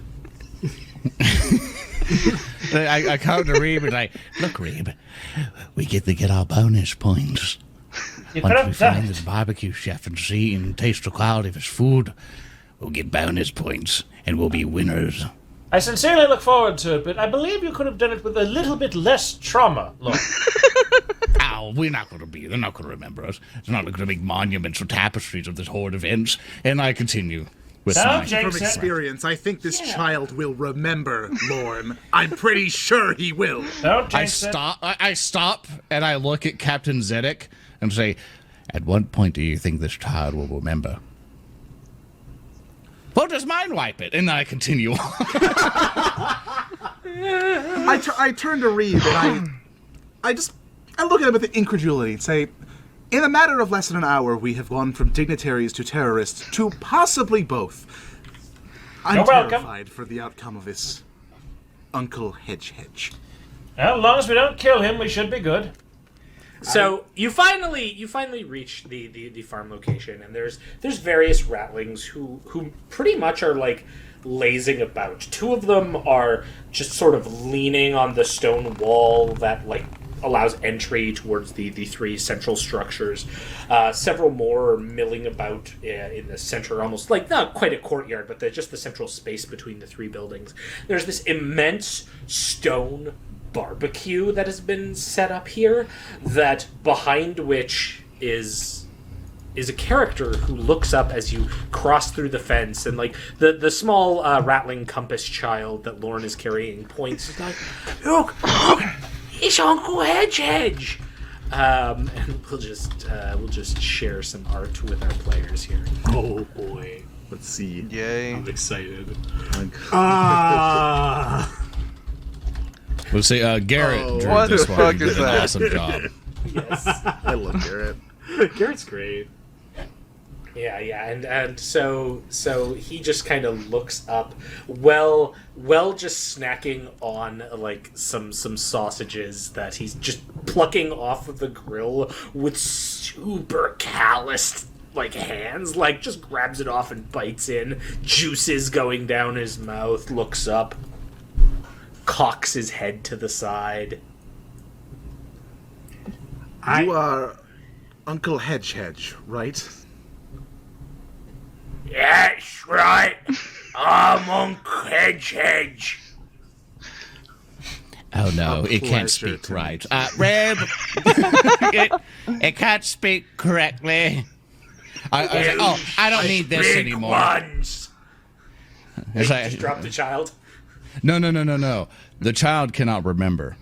I need to fix this problem later. So we'll continue for now. Okay, so wait. To clarify, are you still holding on to the child? I put the child down and I look at the child and I go, stay near me for now. The child nods.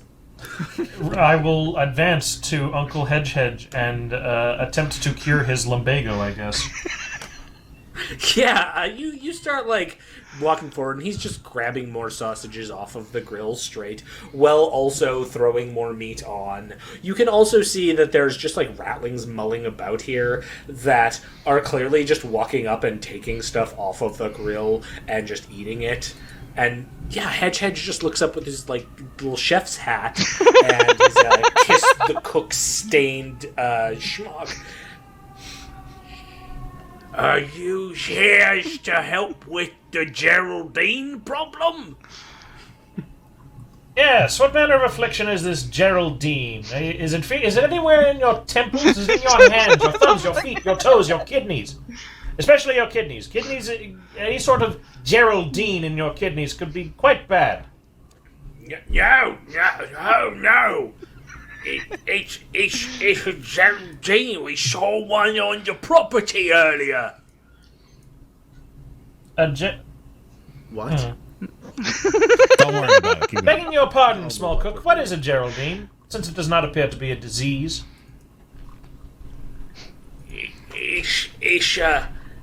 It's a people eater. Well then. Got any people around here? And like as you're having this discussion, you just hear like south just this shout out from one of the from one of the ratlings that was stationed near the entrance, and you just hear this. Oh no! Geraldines and Geraldinelets! I'm gonna Fine. look at whatever this man is screaming about. And you see one of the ratlings pointing over the fence, across the fence that's like across the street. And that's when you see this immense creature that bursts out of the ground like a burrowing animal. And you see it here. We'll just share it. Oh my god. Oh. And it bursts out with these like horns and like tusks and then horns under its ears. And then these smaller ones burst out alongside it. These maybe like the size of the ratlings. Well, this one is immense. This one's like someone took maybe an ogre and a half and put it down forward. And this furred monstrosity lets out this as it pops out of the ground. And we're gonna quickly change up the map here. Hey, Thurston, I real like quick, that. can I spend another wrath to consult our ever useful White Dwarf handbook? You absolutely can spend a wrath point to consult the White Dwarf. Okay, I would like to do so because I would like to see if this is somewhere in there as well. Is the White Dwarf magazine going to be our 40K guide to the galaxy? It's Reeb's Guide to the Galaxy, thank you very much. He got it for free from the Inquisitor he's working under. Yeah. She bought it Yeah, for him. you spend you like flip through the pages of White Dwarf to try to determine what a Geraldine is, and the Geraldine must be some kind of like horrible apocrypha fan fiction thing because it has not appeared in the annals of White Dwarf. Seems to be like a FRUD, but not quite. Oh well, lads, arms up. Now, quick heads up, many of you might be tabletop role-playing fans. How combat works in Wrath and Glory is pretty freeform in that always starts with the players, and the players get to pick who they want to go first. And then it's kind of a back and forth between the players and the GM on what activates. So as we start this encounter, there isn't really like a surprise moment because everyone was kind of alerted. I'm going to pass it over to our players to decide who they want to activate first. Okay, so I did have a question. Does anyone intend on like rushing into melee with these guys? Because I feel like we have a little bit to shoot at them. All right. I look at him like, no. I will die as soon as wind touches me. So it's so this is what I propose. I propose Reeb go first to walk up and shoot. Then I can go next and do some psychic powers. and then brain can move, can move up because by that point they probably already advanced, so you can try to get a quick kill in, and then Zedek's last to finish people off. Oh, that's actually very true. Okay, yeah, I think that's valid. So let us kill. I mean, everyone good for that? Yeah. Sounds good. Excellent. All right. So Reed, your go, man. Take us away. Great. So my speed is 6. It's a full to move. Let's see how many squares. All the way in that All direction. the way there. Oh. There. Can I Yeah, move you past can totally him? move there and get behind cover. Yeah, I'm going. Yeah, cover from their deadly ranged attacks. Hey. You never know. And I don't think I can hit with them in that range. No, I cannot. It's a little far. Yeah, so You can I always think, try. it's kind of within range. I'll go for it. So what are you going with? Oh, of course, I'm going to pull out my flamer, and I'm going to attempt to assist the barbecue man in making barbecue, except it'll be very fast and very burnt. Yeah. So flame weapons are they've got some unique rules in this game, which we're using a variant of just to make sure that they work for this. So you can hit a number of targets up to your ballistic skill, which is what currently? My ballistic skill is 3. Okay, so you can nominate any 3 of these creatures because they're all within the 12-inch max range of your weapon. I will activate these 3 as fire Okay. candidates. Perfect, and then you just make an attack roll, and we see what happens versus their defense. All right, no bonus, no penalty. No bonus, no penalty because they're all in medium range for you. Yes, and they're all standing still. Perfect. They want to eat. They want to become barbecue chicken. Barbecue chicken. As soon as it'll load. Christ on a bite. It's a complication. It's a success, you're but a gonna hit complication. You're gonna hit them, but in hitting them, you're also gonna have a complication. Oh no! I hit the fuel tank. Oh shit! Yeah. So let's find out what happens here with the complication first of all, because could you roll me 2d6? Boy, oh boy. Reeb. All right. No, not Put 1d6. up the old complication chart, because in combat Slap. you use special I complication. rolled minimum and maximum. Okay, perfect. So that would come out as a 16, which a 16 on the combat complications is you run out of ammo. Spectacular. So you just let the entire tank rip on these creatures, and it just like blasts out flame. So you can your damage on this is going to be 10 plus 1. So you can give me a damage roll. Dice bonus? No die dice or bonus no damage? dice bonus on this. Oh, bonus damage. we do have 6 glory to spend if you want to spend That's that true. all that glory on it. Oh wow, Oh. we have 6 glory. Hey, because I want to make. I want to make awarded it. some. Listen, you dumped my fuel tank, so I'll tell you what. I will dump the wrath pool. Or the glory. The glory. Yeah, glory excuse me. pool. Okay, cool. How many gotta add glory are you coming gonna up. put into this? Add over. Give me 4. I'm fine with Sweet. 4 it So, is. yeah, throw 4 bonus dice on this. 4 BD. Bonus dice. 4, and I get 1 bonus damage mod for the. No bonus. Okay, good. No bonus damage mod. I pressed the boot. Terrific. Yeah, so all of those bonus dice do nothing, but you do 11 damage. It doesn't look like it even rolled them. It's true. But your damage is pretty reasonable. You end up torching the 2 in front immediately. Just gone. With that being said, however, the other one, I am going to spend one of my rune points. If you could please mark me down a rune point. I'm going to spend it to have the Geraldine make what's called a determination check. So the Geraldine was going to take 3 wounds from that, I should say. I'm going to roll determination, which is a thing I can roll that essentially lets me stop that. Or reduce it, I should say. And Geraldine reduces that by 2, so it takes 2 shock and only 1. Cool. Terrific. And I believe is also on fire. So that's a thing. Which I'll mark off here. Because, making me on fire is kind of jerkish. But I'll take it. I'll take it. Posted. Cool.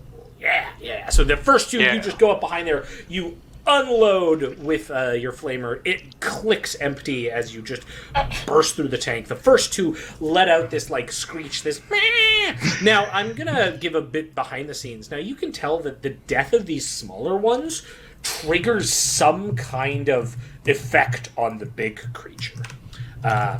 And this is a special rule that I have for the Geraldine called "Oh no, my babies."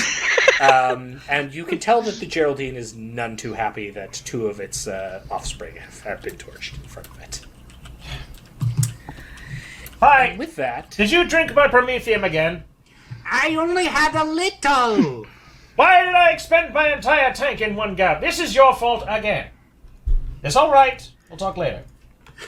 so I'm going to activate here because Yeah, because and so for people to know, for the initiative is basically we go and then enemy, we go then enemy, and also just sort of preface things for people who are still donating to people to wrath points and stuff when they already at full.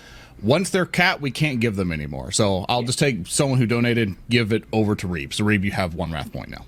Yay! So what I'm going to do is I'm going to activate with the Geraldine lit here, and that little buddy's going to move and go. Does he make noises as he comes? Like, nah. So he sort of like scampers on all four and goes and gets to the center of the street and looks up at Reeb, and as though punishing Reeb for prior statements, Reeb recks back his head and then goes forward, and this just spew of green acidic substance flies out. I am in cover. Haha. You are in cover. Oh, and I roll a 0 to hit you. So this acid just hits the wall and splatters. And passing it back to the players. Actually, so it's my turn now, and you know what happened? Apparently the warp itself is against me, so no matter what I do, I'm going to have to roll perils of the warp, because it's going to be a complication. Yes. Cool. So I'm going to move forward, and I'm going to trust in my compatriots to defend me. I'm going to look at... you know what, Brain, I'm going to trust that you could take care of the big one. Good, so I'm going to be here in case I need to be in cover for things. I'm going to look at the little one, and I'm going to use a psychic power called Crash. Crunch. Okay. And so basically, Nice. so everyone knows. Which one are you using? You're using this on the little one? On the little one. Yeah, So okay. basically, it's probably going to kill immediately, but...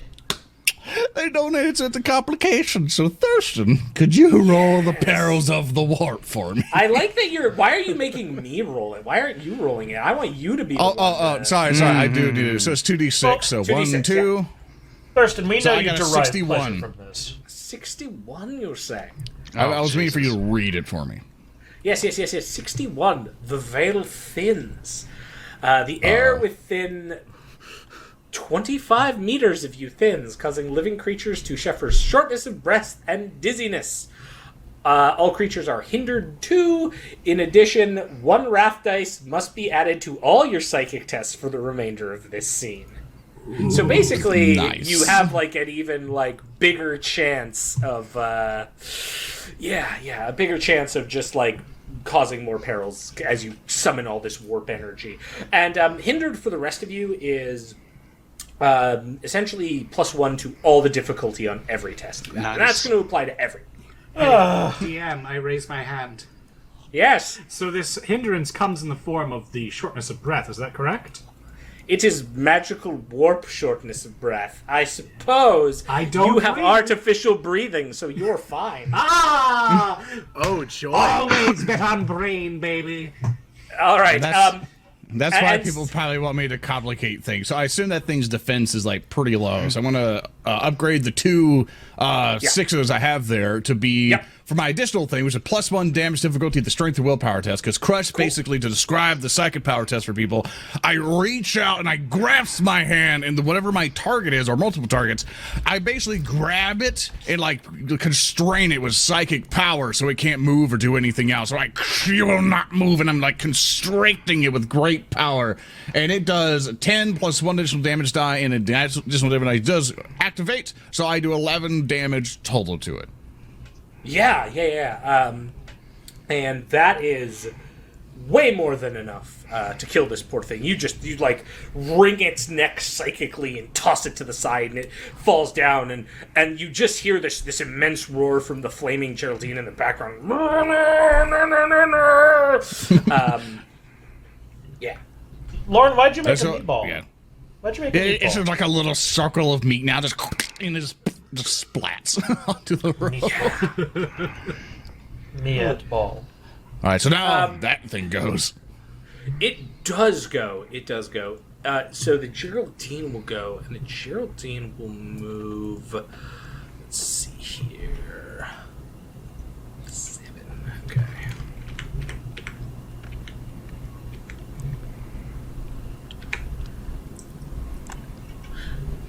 Moves up menacingly, go moves there. It kind of like starts like bounding forward and stops in front of the wall there. And Reed, you see this, and it sort of like looks at you and takes a backswing with its mouth and comes in and tries to bite you. Yay. Now I'm suffering a -2 penalty here that I'm just going to have to apply manually somehow. So, or just adjust it on the fly. Mental math. Yeah, I'll do some mental math. Math. As I roll my attack, and what's your defense, Reeb? My defense is not terribly high, I don't think. It 2. is a 2. 2. I have to scan across my whole sheet, so it takes a second. Because I was should going be in to your take combat section. the last 2 non-wrath, which would be a 2 and a 1, so those would be ignored. So I'm going to get a 2. But I think you also have the cover there, so you're going to be fine against this attack. So it kind of comes in and is sluggish from being out of breath, and it also has to make an athletics test, which is really going to suck for it because it's also at a -2 penalty. So let's see how this goes. It's still on fire. Lauren, will you roll me a D3? I sure can. I Yeah. don't, but it's not a thing, so / roll 1d3. Boop. There you are. Yeah, Does it activate? I believe yeah, in it. It'll go. Okay, cool. And yeah, you can see the fire is like melting and crisping its skin, and it roars. And, and yeah, so the Geraldine is in the center of the road here on fire and like attempting to bite it, Reed, but failing terribly as it's on fire and pain. All right, back to the players. So I think I will go, and I'm going to look down at this child, and I'm going to grab him, and I'm going to say, "Now look here, young man. This is the power of the Omnissiah. The safest place is with him." I'm going to put him on my shoulders, and I'm going to charge the Geraldine. absolutely. By the motive force for Lemuria! And I'm going to charge and all-out attack. Sure.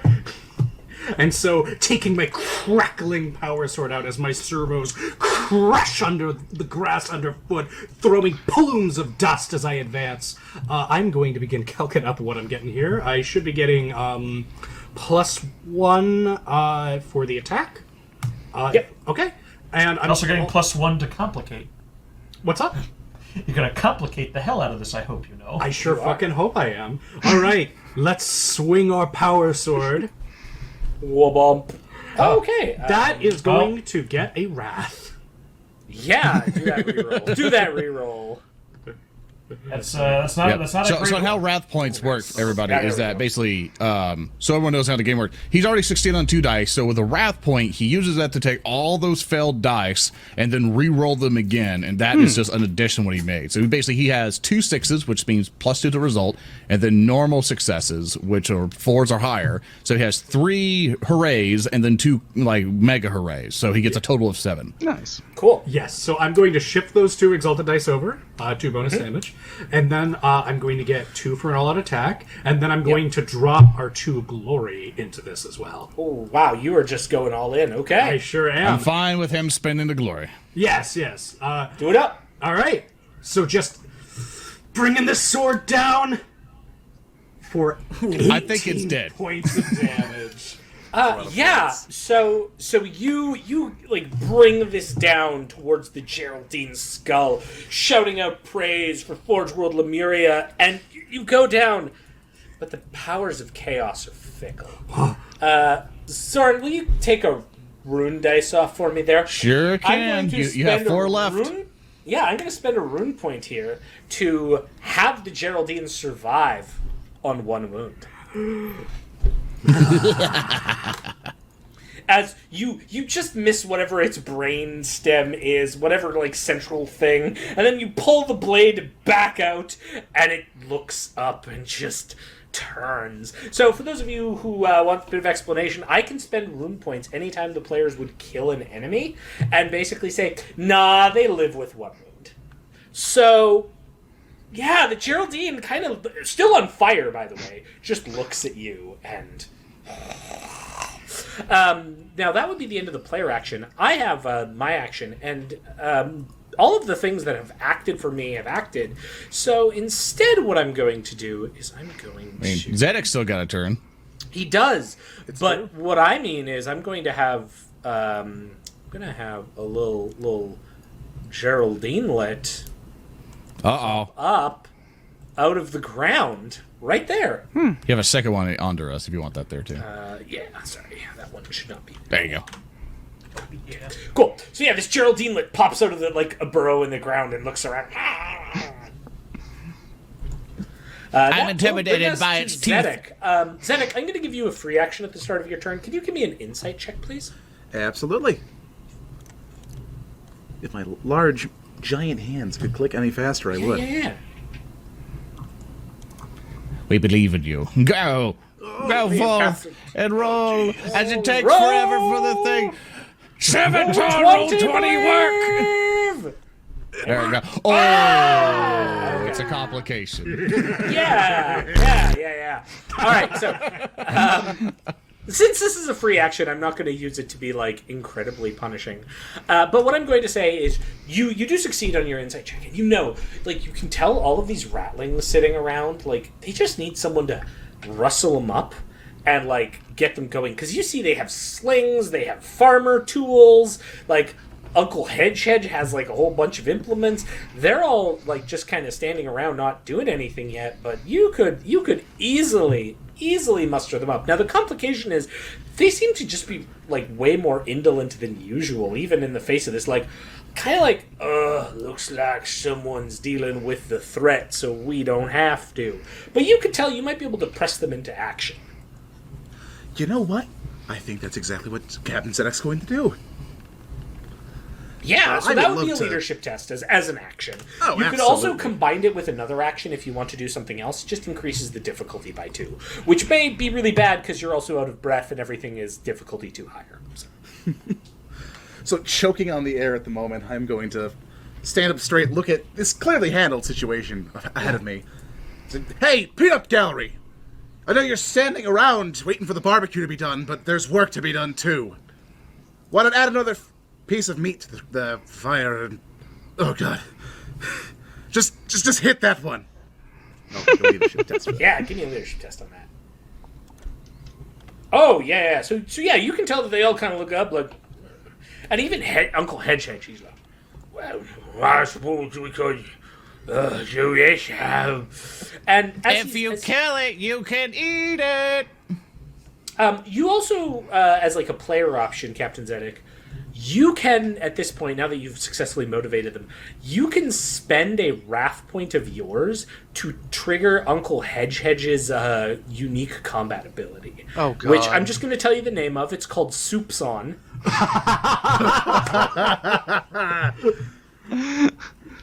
You don't have to say anything more. I would love to spend a wrath dice to activate the Uncle Hedge feature. Yeah. So you like in your motivation, you put like this, like even though you're gasping for air, as are all the other ratlings, and then just like Hedge starts madly grabbing more meat and like, shoot, strong boy. And everyone's kind of and they're picking up farmer implements and like basically spending the rest of their action getting ready for some kind of combat. Yeah, and you still have a movement if you want to move around, Captain Zedek. Yeah, I will move another couple spaces over that way and Cool. move just Hi, next Zedek. to Lauren. Hi, Lauren. Man, it get hotter here or something? I can't. I make chaos farts. My bad. Oh, So Everyone's choking on it. that brings us to our next turn. And I'm a bad person. So I'm going to spend another rune point at the start here to seize the initiative. Hold on. I have an Don't objection have any- to that. Why? Do you have any glory? There is one No, you person who don't. hasn't moved. The child. Who has... what? The child. All right. You're gonna hand the child your There's- power sword, going, there give is- it a good swing there, kid. There is one hit point left on this monster. The child has yet to prove himself before the Omnissiah. He might have a chance to act. All right. You're gonna have to spend a wrath point for that narrative That is declaration of A-okay with me. the child. I'm going to use the rattling farmer tools with a severe penalty here because reasons, and we'll see how this goes. We'll see. I am willing to give him my gun. Just let the sword happen. Wait. Sorry. You're going to give him your gun, your radioactive gun. It's only a little cancer.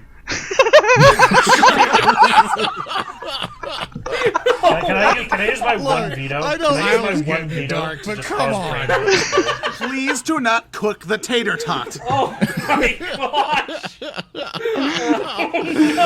Oh my god. All right, Please. he's not using your cancer gun. Okay, but fine. I won't give the will child make- cancer in the funny RPG. Oh man. Yeah, can we all agree that it's perfect? Never mind, we can't. Everybody gets one veto. Everybody gets Brain one thinks veto. about it and then doesn't. And then the child misses. The child's so distracted because he's clearly got this weapon. He's trying to hit Geraldine. You're like, "Oh, here, take this. It's like candy with the radium pistol." He's like, I wish. "What?" I have a question. Lord. Can I Yes. can I spend my own wrath to try to narratively let the kid hit it? I don't know if it's possible to do. I'm willing to spend my wrath. You want to I'm do willing a Final Fantasy-esque prayer sequence Oh my for the God. Yes. child? I want to use my sacral levitation for us all to circle around like it's the Odin summon and infuse this child with the. I'm willing to spend all my wrath points. Yes, yeah. I will allow you to do it, and I will boop. then modify it so that the child is hitting with the same stats as the regular farmers would. Just to So see. it's now. That's now infused with psychic energies. We're like, you can do it, child. I'm nudging its little hands to grasp it better and hold it better and kind of influence it with my psychic powers. You can do it, son. Oh shit! It got two. Oh yes! Successes. It's 2 6s. It hit. Oh god. Okay. The child hits. The child can shift an exalted dice for extra damage. Extra see. damage. Let us Let's roll see. the power sword. Oh god, it's the power sword. No, he was not taking the power sword. I thought he gave him the power sword. No. Fine. No. He does a total of 5 points, which does not beat the Geraldine's resilience. Now you spent 2 wrath points though, so I will say that your second wrath point prayer fuels the child for a slightly better other attack damage roll here, and we'll see. No, I rolled terribly. I'm okay with just doing a reroll instead to bump up those dice. Yeah. Okay. Fair enough. Everyone, give this child your energy. God damn! Just give it a button. Like the child is like, just, I don't want to have my mind wiped. Just grabs the power sword and shoves it through the Geraldine's one remaining eye. Oh my and, god! Just jams it in there. Are you're allowing him to have the power sword? Of course I am. And he's just shoving it in with all his power, and the Geraldine's still on fire, whoa, oh, and then the Geraldine just finally flumps down, dead. This is awesome. Oh, the Messiah! I come up to the child. We're not out of combat yet. Oh, yeah, we're not out of combat. Oh, that's I would right. like to remind you, gentlemen, that you decided that we needed to thing. blow all of one our sec. wrath dice on killing this in one turn. You monsters! I'm just gonna say I'm going to spend a rune dice so you can actually mark that down. And I'm going to seize the initiative. I think you have 3 left. Yeah. Yeah. Because I think you took the one off already. Yeah. And then I'm gonna have this guy go. As this Geraldinelet walks around you, and this somber piano music starts playing as it comes up beside the corpse of its mother, and just yeah. This is so bad. And it kind of flumps on its belly, trying to poke at the head of the Geraldine that is still crisping from the psychic, from the flamer fire on its back and the power sword through it. So it's just, this Geraldinelet's just poking it Okay, so are we technically still in initiative? Well, now that's its action. It's just basic. I wanted to spend a rune to Okay. make you feel bad. Now I'll let you go. The players can decide which order they want to go in. Can I please go? Yes, of course. Okay, so I walk up to it over here. Oh no! I look down at, then I look at the child, and I go, look at the child, and so it's we don't have any child? guns to get. We don't. Oh, God. I don't care about. child. I look at the rattling child, and okay, so I look to Reeb, and I go, Reeb. I really wish we were out of initiative so this could work. No, What do you want to do? What do you want to do? Okay, At this point, we how can about be this? out of initiative because it's Reeb. just crying now. Yeah, Reeb Van Horn is it listening. It got defeated by depression. So, Yeah. Reeb, if you could come here, please. Oh, of course. Reeb happily May vaults I the- borrow? on top of Do that. you still have a pistol, or does Zedek have a pistol? Before you Like a ask normal that, may one. I ask why you're asking for it? Please. Okay, Captain Zedek, could you come here and everything? We must teach the child. Soap's on, everybody, get your food. And the rattlings I asked Zedek, may I borrow your pistol? No. Oh, actually, Fine. Get it. Lord, I need be to honest borrow with it. me. Are you just going to execute this poor thing? Yes. The child must learn. He's already learned What do enough. I need to learn? At this point, look, I'm just Since no one's giving me a weapon, child, you'll now henceforth be known as Tater Tot. And for your valiant bravery in battle, you have been awarded this name. And I feel it might be time to introduce to you to the Imperium of Man. I feel you become an excellent rattling in the forces of it. And I need to test your willingness to serve the Imperium of Man. You would make an excellent candidate, perhaps a rattling sniper. It would be wonderful to see you excel. So, to this point, I point my hand over to it to get ready to do a psychic power. Will you let it live, or will you let it die? And the Geraldine lit still vainly poking at the It's okay whatever the its child mother. chooses. Like, the child's just like looking at this tiny animal and like looking up at Lorne and chat. What does chat think the child should do? Oh no! Shall it no. live or shall it die? This is not the Imperial way. Kill! Flesh is weak. Ow! Kill it is. I look to the child. Well, what is your decision? Geraldine's a problem. You're right. You can't let one live when they keep coming back. Then I go, very well. I close my hand and do crush.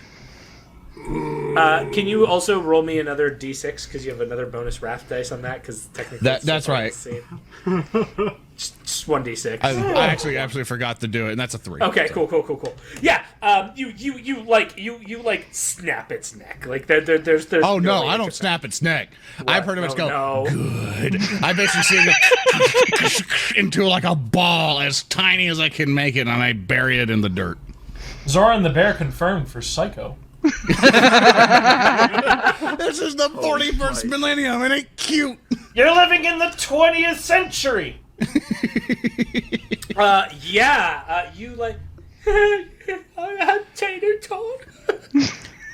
Welcome to the Imperium of Man, Tater Tot. Brain, please give Tater Tot the button, the clicker thing that summons a ship at some point to get recruited. Do I have one of those? I like how you took a second to just go, Like, generally speaking, you'll be able to dispatch shuttles later. Like, this is just like a, this is just kind of a, like, initial reconnaissance mission. No. This child is not going to simply join the Imperial Guard. Look at him! And I hold him. He has the wisdom of our Messiah with him. Young boy! And I'm holding him now, like, by his head. Will you... Alpha, if you're listening to this, we need art for Tater Tot. Okay, I guess Tater Tot's gonna become a tech priest. I'm okay with that, the work of the debt collector. So, Tater Tot companion acquired. I will teach you everything I know. I would How pray does that Tater you don't Tot do think that. about it? Please don't It's mutilate just like this boy. completely just stunned. And like as this has happened, like you notice that 4 of the Rattlings have now just kind of surrounded Captain Zedek. Oh god.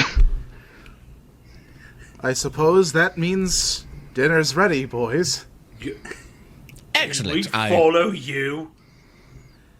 Yes. You got a speak good voice, you do. This is so bad. For those of you who First, don't I gotta- know, He Captain is 1,000 Zedek, yards staring at this scene unfolding before him, just like... Captain Silence. Zedek has a Silence. talent that allows him to accrue devotees. And so... So now he has some rattling devotees Hey, who will follow Zedek. him around and basically be able to take hits for him. Okay, we kinda need that's- this- Shields. I want you to picture this in your mind, like exactly what he just said. Devotees for a rogue trader. If you ever played 40K tabletop and know what the lookout sir thing is, that's Yes. exactly what that is. So you'll see flying fat ratlings going, look out, sir, and then just whoosh, take shots. Yes. That's exactly what it is. Hey, The mashed Thurston. potato platoon. Thurston, I got a question. Yeah. Yes, Arundel? For that act of wanton animal abuse, is Yes. Lauren going to be receiving our first little point of corruption? I mean, Wait. What happened to you setting What? them on fire? They were attacking us then. Yeah, that's what it was going to as well. Did you even try to roll a persuasion check on it? Have to do that. I think I need to point out, I want to save corruption for something truly heinous, and I don't think we're even close to the bottom of the barrel. Hell yeah. Yeah. High-grade, canonically lawful good. Everything What? he's No, done. that is not what I said. That is absolutely You're the not. one condoning this, Thurston. You're condoning this. I want to be on record saying I strike you down. I also assume that Reeb is like cracking open these corpses and looking. He's at cracking open the large one. He is not touching the meatball of the baby because he has some standards. Thurston. Well, sir. Yeah. You go through the like burning husk of the Oh corpse. shit, it's still on fire, right, yeah. Yes. Ah, yes. Vivid an autopsy. Well, it's on fire. I've never done this before. Woo. And with that, yeah, like there's a bit of a break after this, and we can kind of go back to the farm, to the firm, and yeah, as we're back on the God damn it! I need to. Oh wait, hold on. zoom into that. Wait, we can't go back to the farm yet. Hold on. Yeah, we still we're not done yet. We're not done Yeah, yet. no, you're not done. I'm switching over to the Okay. combat map because like Uncle okay. Uncle Hedge has put together like his food, which you can all partake in. You worked out a bit. That raised some like concern levels, and yeah, as like this is going on, Uncle Hedge is like, so it seemed like you're going to take your boy. Yes, and we would also like a taste of some of your barbecue, as we are in the market for someone with good cooking. Rotisserie chicken, here go. I take a bite. How many diseases do I get?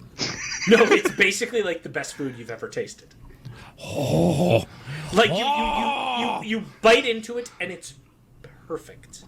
Laura, Everything about this food is my perfect. mustache and everything is risen. I have like psychic lightning coming at me, like I'm like a Super Saiyan and going. We got our bonus points. I want to point out. You are immediately hired. Someone in the chat. Someone in the chat wrote, "I've got cholera. I've got cholera."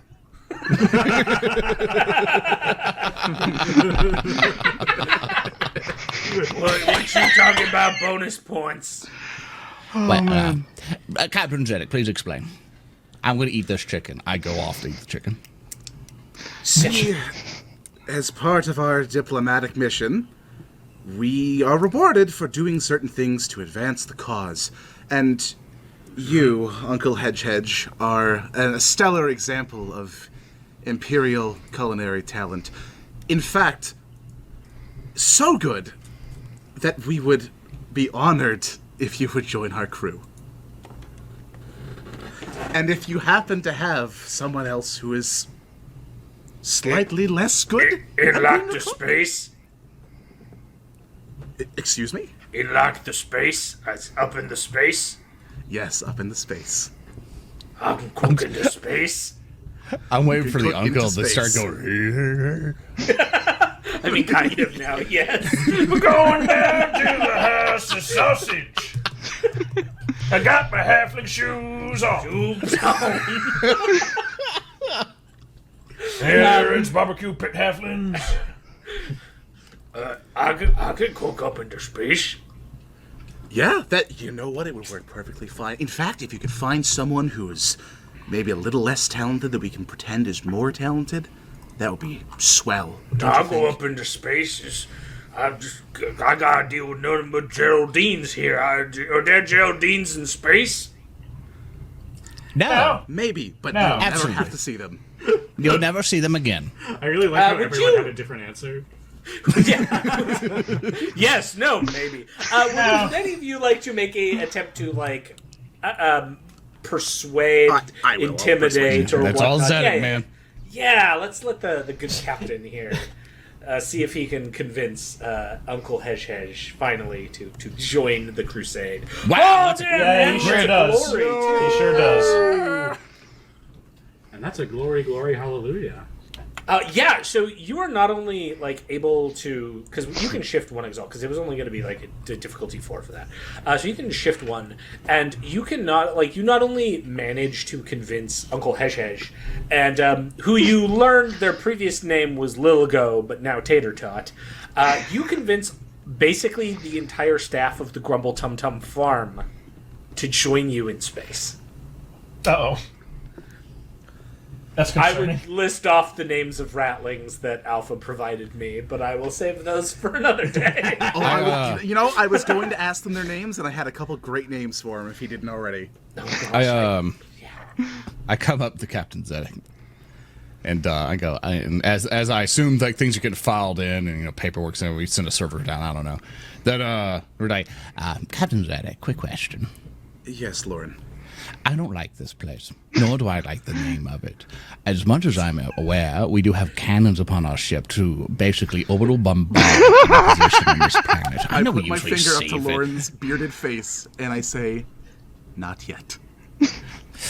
I vibrate angrily, and I leave. I appreciate that the first thing you wanted to use your bombardment on was the Grumble Tum Tum farm. At this point, Brain has climbed to the top of one of these rooftops. Oh god. Rooftop buildings, and is just with Tater Tot still in tow, has his sword out and is just screaming, "And henceforth your history shall know this as the Battle of Meat Place Alpha, where the glories of the Omnissiah in the name of the Forge World and no one's listening. I'm still screaming really loud. Is the child going to fall off his back at some point, like a TV head hurts aerial so that is bad. loosely fastened to a roof? The child is very much just okay,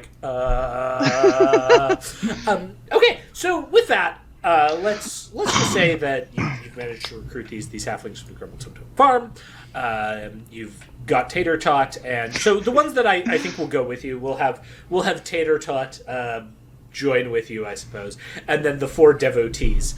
But Uncle Hesh and the rest of the Swinetooth farm are going to stick around, and they'll be picked up later. So video game logic, you're gonna be able to extricate these guys from the planet later. Yay, bonus points. Yeah. We're doing a Fulton extraction. But you do know that from your talks with Mayor Hogpin that these other divinely tall beings supposedly live in the capital, in the equatorial region of the planet. I'm gonna take a short break and I'll be back. Alright, I'm back. Here we go. Yes. And I suppose it's too far to walk. Oh yeah, that you definitely have to take your Arvis there. To the harvest, then, boys. Indeed. Yeah, we're going to have to travel either way, but before we go, we probably should gather a couple of resources if we can. I know we're still looking to get food and manpower for the Matarasi. So, but with my Medicaid check, did I learn anything useful about the Geraldines? I mean, aside from the fact that apparently they can make good barbecue. So you note that the Geraldines, the younger ones, would have digestive acid that they can spew out. The actual Geraldine has a horrific bite attack, and though you murdered it before I got to use it, you could tell that the mature form of the Geraldine was probably really well suited to rolling. Had you not have killed it with the child interruption narrative declaration, you might have all been in a perfect line setup for it to have rolled all over you and basically do some kind of na-na-na-na-na-na-na attack. Beyblade, got it. I love Beyblades. It's a good show. It's a great show. Yeah, well, nothing of particular note. We're not going to be coming back here in any regard. In any case, you could eat these. Surely we can... excuse me. Pie, are you done monologuing? Yes, I jump off the roof. Do you believe that these would be suitable for nutrient-based usage? We are a little low on food at the moment. I suppose so, yes. Though it's more than likely we would have to refer to the only expertise these beings partake in, culinary arts. Are you done with it for the most part, by the way?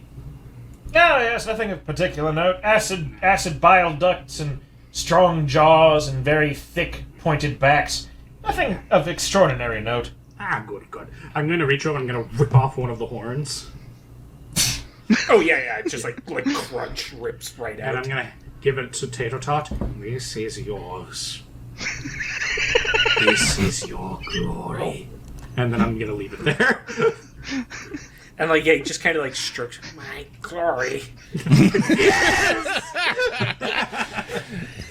Good. The child grows. Yeah. So okay. So I assume after doing all of that, you're gonna make your way back to the farmer's field where you landed the Arvis. I would hope so. Yeah, okay. We're gonna fly make your way back there. You know what? I would like to make a narrative declaration, if possible, while we're Absolutely. leaving. Knowing that we are in dire need of food as part of our mission, I would like to make a brief stop in the town itself and announce a little competition for the denizens. Okay, absolutely. Yeah. You don't even have to make a narrative declaration for that. That's just you doing something. What? Let's see here. So you're wanting to kind of I don't know, some kind of cooking contest. Residents of Happy Feastings, we do appreciate your reverence for us divine tallest. But you can do so much more and be with the tallest yourself. For the tallest must eat, and eat lots. So we have devised a little competition for you. Whoever can cook the best meal may serve in the presence of those who are even taller than us, the tallestest. Tallestest. You have 48 hours to cook the best meal possible when we will return and judge it. I was hoping you were going to say, you have 48 hours to comply. I think that's going to probably be a leadership test, because you're basically trying to, whip these people up into a very specific kind of action. So, yeah, give me a leadership This is test, a cooking war. Yeah. Yeah. Goddamn! Wow, that's a nice roll. And another And one. that's a glory. Nice double glory on your persuasive powers, my dude. Yeah, I'm going to not only say this will be a big success. This will definitely complete your need to get the foodstuffs you want. That kind of buildup will get them going, and at least this town is going to be able to provide your necessary quota of foodstuffs for your ambassadorial score. I need to. Can I have Reeve do something real quick, taking Zedek aside? Oh yeah. Please, Captain, if I may have a moment of your time. Of course, Lord. I'm not. Ron, Zedek is just so Sorry, John's a bit lightheaded still traumatized. from suffering earlier. He's just seeing It's fine. Sorry, I'll have to take a look at that a bit later. Don't worry. Little asphyxia never hurt anyone. In any regard, we need to. So if we're talking about getting points, correct? Since everyone is very keen to be in on this hip and happening trend of points. Do you think that we might get more points if, when we order this massive competition to be going, that we just so happen to pull in a requisition for our very esteemed Katya Van Nord to drop by for a quick inspection? I think that's a wonderful idea. But from what it seems, this Uncle Hedgehedge is a pretty good cook. He's scratching his butt while you say that. I would almost feel bad yielding such a wonderful resource when we could get someone just as good as him for the esteemed lady. You think she wouldn't miss him if she didn't know he was there? You fucks! You find the first good rattling cook, and you're like, this one's ours. Precisely my thinking, my good man. Precisely my thinking. After all, who would want one excellent cook when you could have an entire dozen, several dozen, multi-dozen, hundreds, thousands of stellar rattling cooks working in your kitchens, cooking you fast feasts? I'm sure she wouldn't miss one. You understand full well. Of course! Besides, much as I appreciate Pie's cooking, I much too much dislike the taste of motor oil and C-150 grade chemical. I like I don't think I'm C-152. particularly keen on having another organ replaced either. What? And You with see Laura that, in the background, tapping on his runic sundial. and with that, you all make your way back to the Aditi farm, where you find that the charred field is empty. And as you're approaching, like, the harvest is gone, but then another one comes down from the sky and lands, torching the farmer's second field. Nice. And opens up the back, and you can see like a much like lankier shaped servitor in the front. That's I interesting. approached the harvest. Oh, hello. So, which one are you? Greetings, I am Servitor the DM. That's cool. I push it to the side and I keep walking in. I am your pilot. I was assigned here after it was determined by Tech Priest Gamu 4224 that the prior servitor had been tampered with. Does Servitor smoke a lot? Yeah, a little bit. Hi, kids. Kids on the office. I need to smoke in my watering can. Hi, it appears as though your good friend Gamu has decided to send you another message. Please go to it! And I shove him very brusquely towards the What do you servitor. want? We are beginning the takeoff sequence. Okay.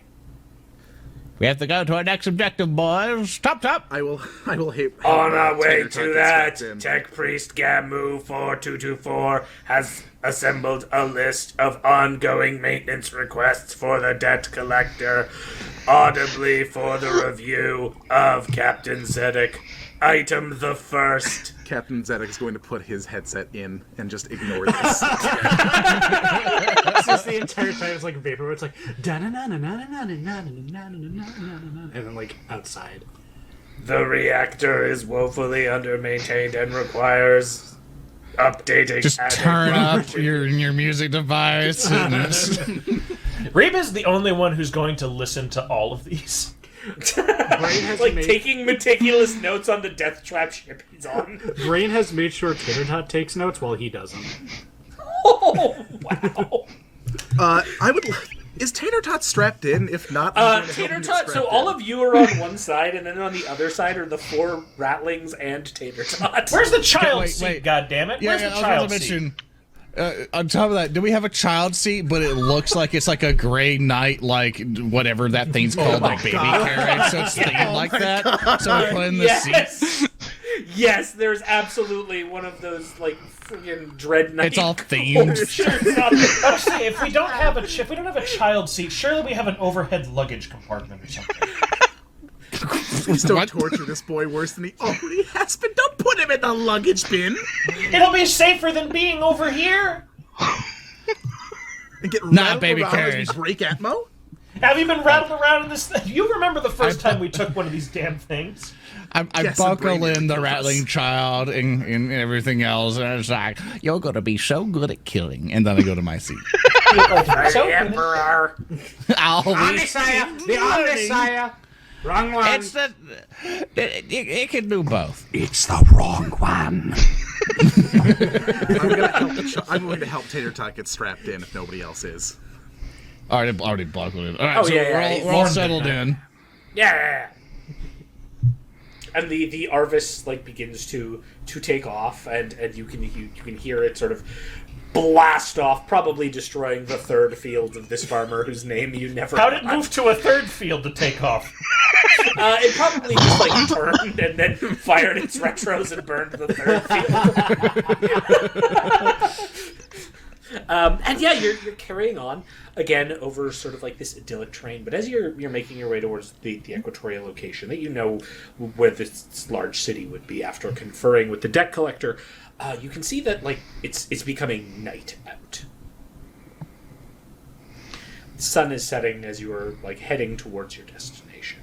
The servitor continues on. Requisition request number 192. 192. Zenix waking up from his The nap at this point. recycling systems in the lower decks are suffering malfunction. We have lost 3 crew members in the past month. Compactor suffering malfunction. Clogged. Captain Zedek, what are we going to do with the thousands of tribals that are inside of your ship? It's basically Necromunda down there. They keep doing things. And last time we checked on them, one of them was yelling, Mordaka, another one, our brethren. So it's... They're causing a ruckus of the place. I never go down there anymore. Well, my usual way of going about dealing with them is letting the cults thin their own ranks. Maybe have a little divine intervention every now and then, but... we're just waiting for a chance to dump them on a planet, and then I'm sure they'll take care of the rest if we need them to take care of some bad guys or... That's a little it dumping. that way. It should be noted that the debt collector certainly has a lot of different groups and tribes that inhabit its lower levels, particularly just factions that have formed, be it like strangely like offshoot religions or people who worship certain aspects of the ship, or people who have essentially turned into gangs. Like there's a lot going down in the debt collector. We could probably tune in and see what they're proselytizing today, if you'd like. Sure one we of can them tap the saying feeds. death cult. It's like, I have like a pad open that's like, there's like cameras that's looking in with some crappy audio. And it's like, some are saying DACA, there might be the digger knobs. It's Raise the chaos. great claw, for it chooses the worthy. There's... Rectissimi prope dies domini? I don't speak my Gothic. I don't either. Regardless, And then though, you hear this clunk, clunk. Is there like a warning system in the... No, and then like the ship shakes a little bit. Clunk. But DM, what is going on? Clunk. Like you're just hearing this clunk sound, like something's maybe hitting the exterior, and then there's a bit of shaking in the Arvis. I'll go outside and wait. Do not. I would implore you to reconsider. I'll open the window. Just defenestrates the party. I think DM status report. What's going on? Issue number 230. Fucker, what's hitting us? So are any of you just like leaning now and looking into the cockpit? We're looking. Yeah, so all of your heads like lean over and you look and you see that the cockpit window is covered. Like it's this runny liquid substance that's like completely obscuring the outside. Huh. I probably should deploy the countermeasures. I'll turn on the windshield wiper. Yeah, you like. So I assume Zedek, you're like going into the co-pilot seat at this point. Oh yes. Yeah, so you unstrap like what, and you go and you activate the holy windshield wipers. Holy windshield yes. wipers. Taken out by the Blood Angels during the second Space Hulk of that STL, the windshield wiper. The venerated Hey, Ventana. we lost a lot of good Terminators that Many day. Terminators died to bring us this technology. And yeah, you activate the holy windshield wipers, and that's what you notice. Like there's this like almost white liquid that's covered up a lot of the cockpit window, and as the wipers move it, there's this like chunks in it, and you see what are clearly like hunks of potato and some carrots. What the and fuck? Then you hear this this ka-thunk, and can you give me an awareness test really quick? Oh god. Sure. Yeah. So where?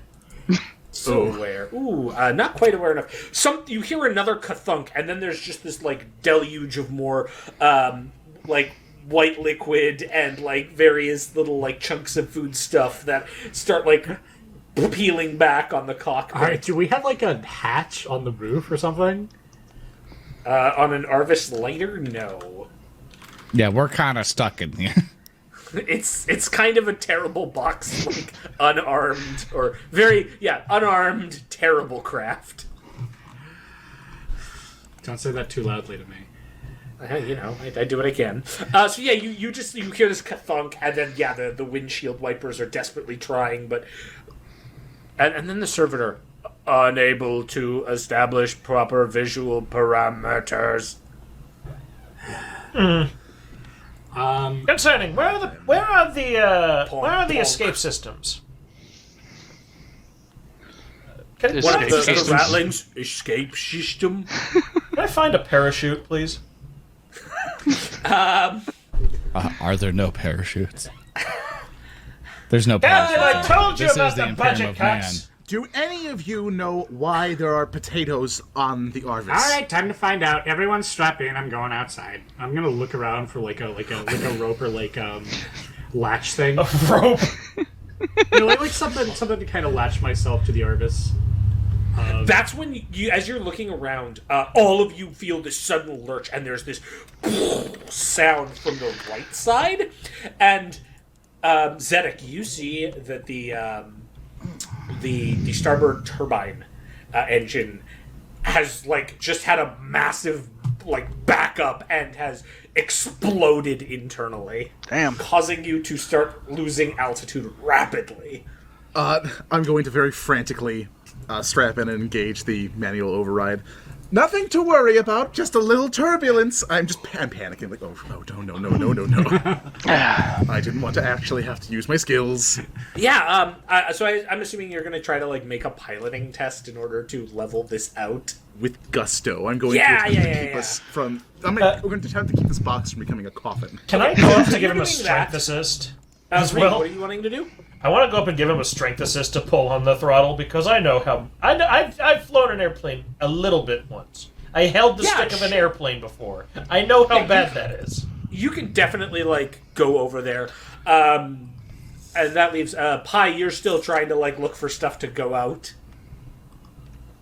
Yes, I am. I'm trying to make aerial repairs. Okay, so you're like, I'm going to open up the back seat, just wait. Okay, and Lauren, what are you doing during this? I'm freaking the fuck out. How does Lauren freak the... Hey, I try to cast levitate on the Arvis to keep it from falling. Yeah, give me a psychic test. Sure, this is bullshit. I love it. Okay. I want to see you perils this. Wait, here it comes. No, I'm good. Wow. I'm good. Oh, Yeah, That is yeah. a 9. That's it. So you're using your psychic powers to try to stabilize it. Reeb, can you give me your check to assist, and then we'll have then we have Captain Zedek's piloting check, which is okay. I think we'll see how Reeb helps out here. Yeah, but I'll say, don't expect much from me. I'm just doing this to help a little back. bit. So what happens here is, like, Captain Zedek and Reeb are like, Reeb's pulling back on the throttle with Captain Zedek, and Zedek's trying to maintain it. There's more of these ka-thunks that are happening. Pi, can you give me a awareness test? No! Yeah, sure. Yes! Not allowed. Do it! Okay. Do it now! Yeah. Heavy machine gun. You kind of like aren't noticing anything during this, but there's more like ka-thunks. All right. And so what? Go ahead. I'm not going to strap myself in. I'm a strong guy. I've probably had to do this before. Fair. So I'm going to make sure everyone's strapped in, and I'm going to open the pod bay doors, Hal, bracing myself. Yeah, I think there's only like a back door that opens. Yeah, so like it goes comes like open, all the rattlings are like pulling out potatoes and onions and like just snacking on them like. So they stress eat a bunch, huh? don't they? Oh yeah. And you don't even know how they hide these on them because like they only have so much room, but they've been eating a lot. And what you see as you open the back door's brain is you see these like what your visual processors process as like ceramic pots flying in your tailwind and like hurtling down towards the surface. What? I'm going to.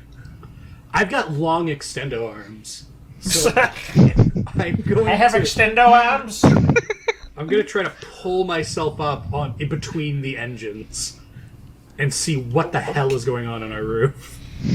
Yeah, absolutely. All the while this is happening. Ariel. The only thing playing through my mind is like Metal Slug 5's boss music is playing in the background. All this is so fucking. This is so stupid. Yeah, and like Zedek and Reeb are like madly pulling, and it's very clear like their efforts aren't doing too much to like stem it. But like in the back, Lauren's just like, man, psychic powers. So Lauren's really doing all the work to prevent this from being this terrible crash. But like we have Reeb story wise, we're still crashing. I'm to the point where I'm doing all my psychic mount enough to make it to where we're not going to hard crash and all die, but just enough towards as gentless as a landing, but still pretty rough that we can make it. Just so we skid instead of splash. And so I'm just gonna roll something here. 46. No, we're dead. Yeah. Perfect. Okay, so Dead on, sir. well, we'll see.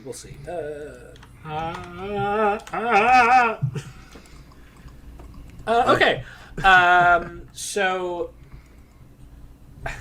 So Pi, as you're up top, Yes. you start seeing more of these ceramics flying, and like one of them, as you're witnessing this, one of them slams into the other turbine, and it bursts. Can into flame. I try to make a reactive action?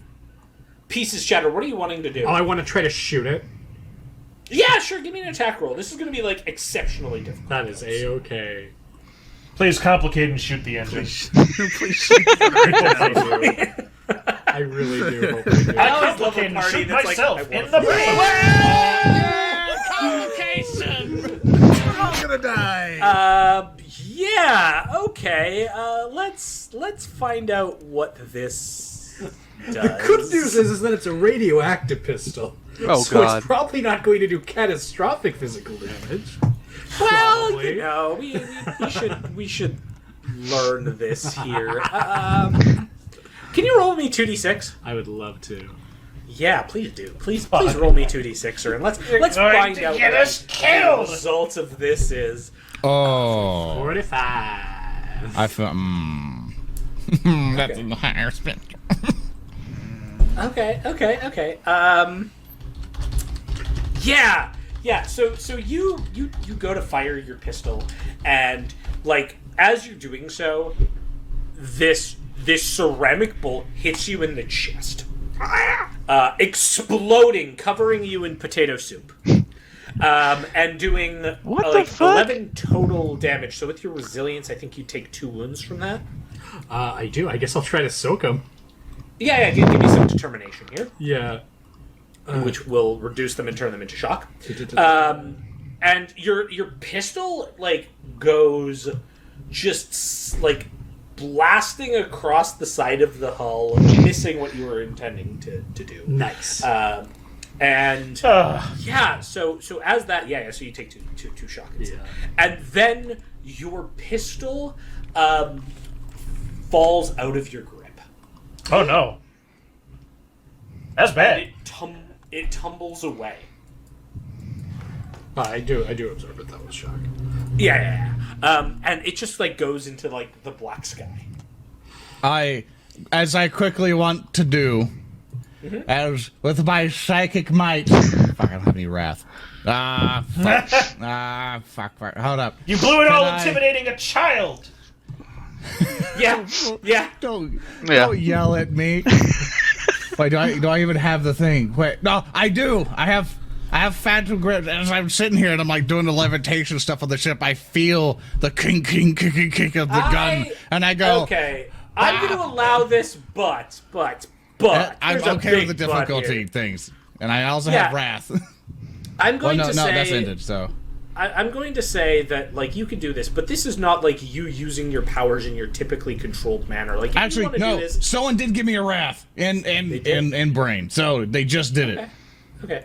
I'm still gonna say you have to make this test at unbound, which means you have to roll fine with 2 it. wrath dice for this because this is not your typical training. This is you freaking out and using your psychic powers. Oh, that's fine. That's fine. So I'm gonna hold that wrath. So Yeah.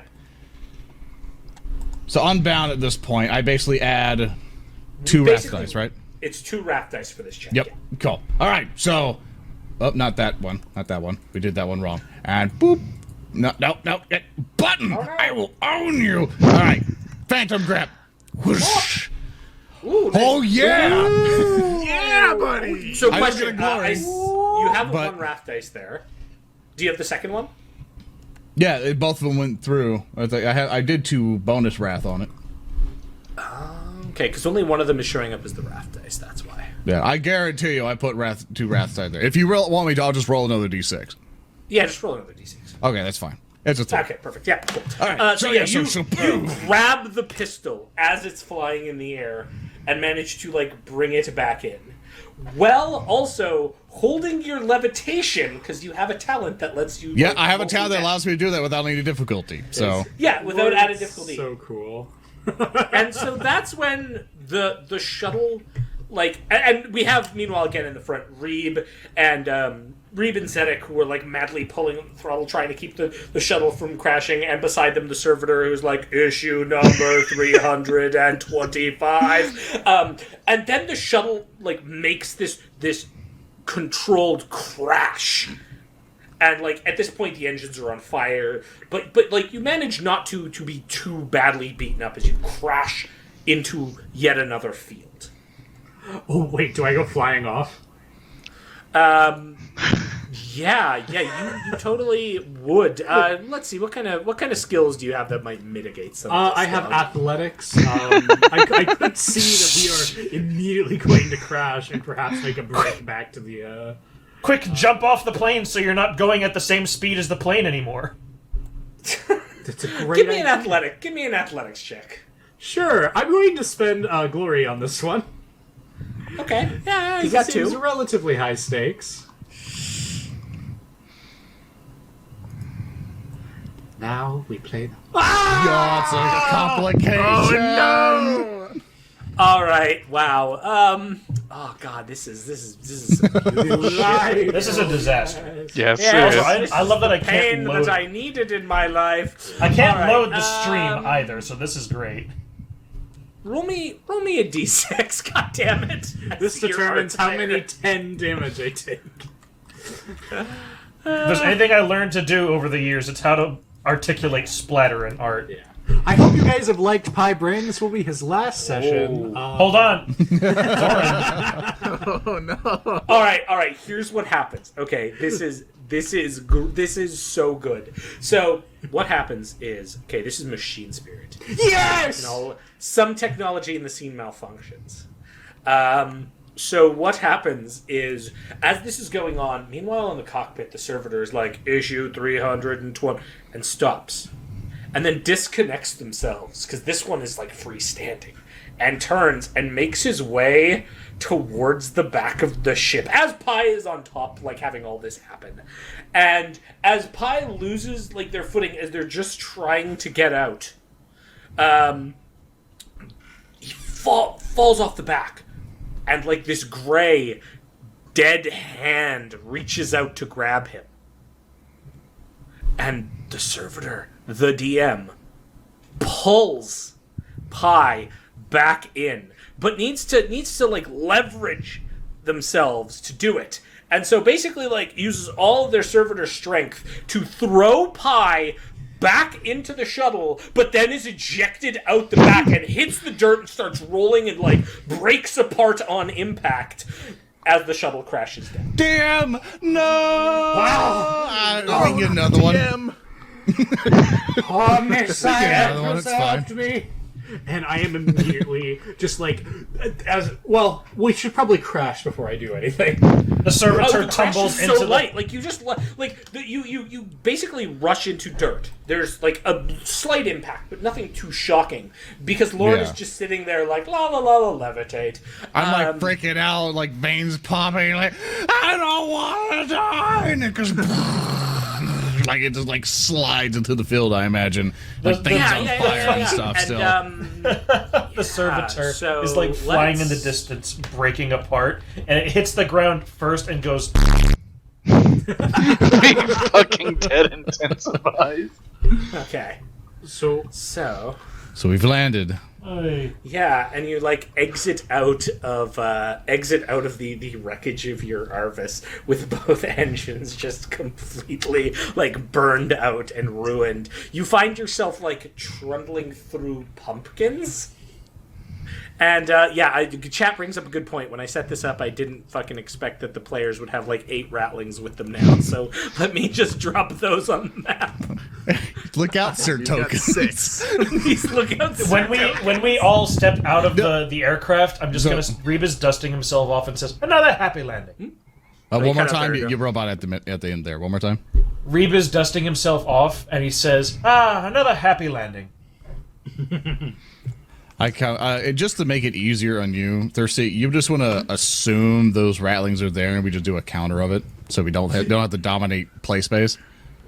Oh yeah. So yeah, what I'll do is we'll just assume that they're there and like are around, and yeah, but for all of you, you can kind of see them. And yeah, you've crashed here. It's this like tranquil night. Like you can still see overhead these pots being hurled, and like you can hear off in the distance the like breaking of ceramics. Look, I see Chad is asking for tater tot. I did not expect that tater tot would become such a big thing here, so we don't have art. So that's going to be request number 1 to our artists next. We'll just say Tater Tot is safe in the thing. Lauren coming out of the Arvis was like, Tater Tot, are you okay? Are you okay, Tater Tot? And like you just hear my glory. It's safe. Good. I get a blanket and I like arrange things, and I get out and I get a whatever a fire extinguisher is called in the 41st millennium, and I make it all safe. And it's like, here you go, and then everything else. Apparently, someone drew art of Tater Tot in my Discord. I gotta find where that is. Oh no! Someone needs to yes. at me. Oh yeah. Oh my god, it's so good. Give it to me. Give it something. Put it in the chat. Put it in our chat right here. Put it in hold the, up. the chat we use. Put it in the Warhams Discord. I'm losing connection. Pippington or Chimp Pip in my Discord did it. It's so good. Hold up, I'll put it. Fellas, I'm losing connection. Oh my god! I hate to break it, but Happy. I'm losing connection here, guys. Oh gosh. Okay, we're done. We're done. Hello? Yeah. What's like? Oh lord. Hello? Is Hi. everybody okay? Are we all in I mostly think- one piece? Action's fluctuating. hi. Oh, sorry. You're sorry. Hello? I know. You're still good. We can hear you, Arendelle. Okay. Holy crap, it is laggy. AF. Okay. Just do your best to fix yourself, and we'll continue on, and we'll get to Keep you when going, we can. keep Just going. fix it on your end. So, basically, I'm taking a fire extinguisher, and I'm doing what I can. Hi is Like, just that's a token. walking out of this lander. He is completely calm, eerily still, and is just chanting the litany of the electromancer. And yeah, like the Arvis is like on fire behind you, and as you can see here, you've kind of got this like light around, but otherwise it's super dark out. Like the sky's pretty obscured. You know that there are like essentially the equivalent of like flashlights and flash lumens in there that you could grab and utilize if you wanted to. There'd be probably 2 if any of you wanted to take one. I'm just Zedek. We should probably get flashlights. Does anybody else not have one they do need? I could hold one. I have kind of a hand free. But I recommend you, Captain Zedek, to hold a flashlight for your followers there.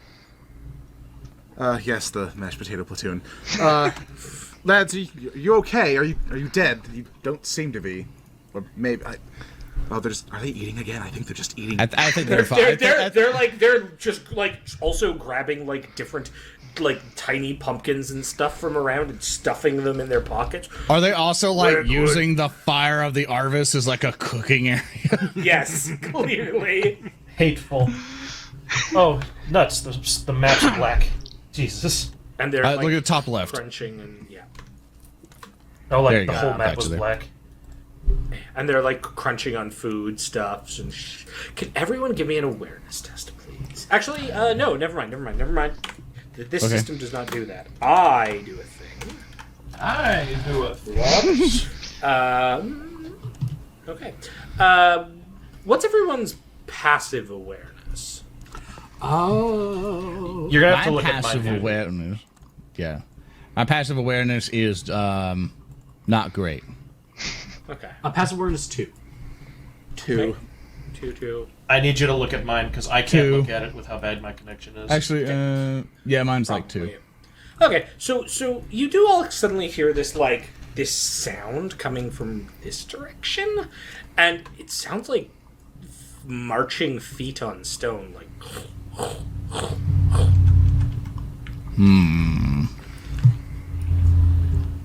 Well, I suppose. And then we you must... hear louder crunching. All right, boys. Gotta be on the lookout for them. They should be around here somewhere. Gonna bring them back to the capital. I put as Tater they Tot say. with the other ratlings and going, please take care of Tater Tot. So just to make sure Tater Tot's fine. And I begin making my way that way, which I'll move just once this way. Yeah, can you give me just a flat out awareness test? Sure can. As soon as I click the thing, go into the thing, clicking do it, the thing. and that's a glory. That's a glory. Cool. Except you rolled an athletics test, but that's fine. Oh, did I? Oh, my you bad. did. Hold up. I got it. There you go. Still a There you glory. go. Also glory. Cool.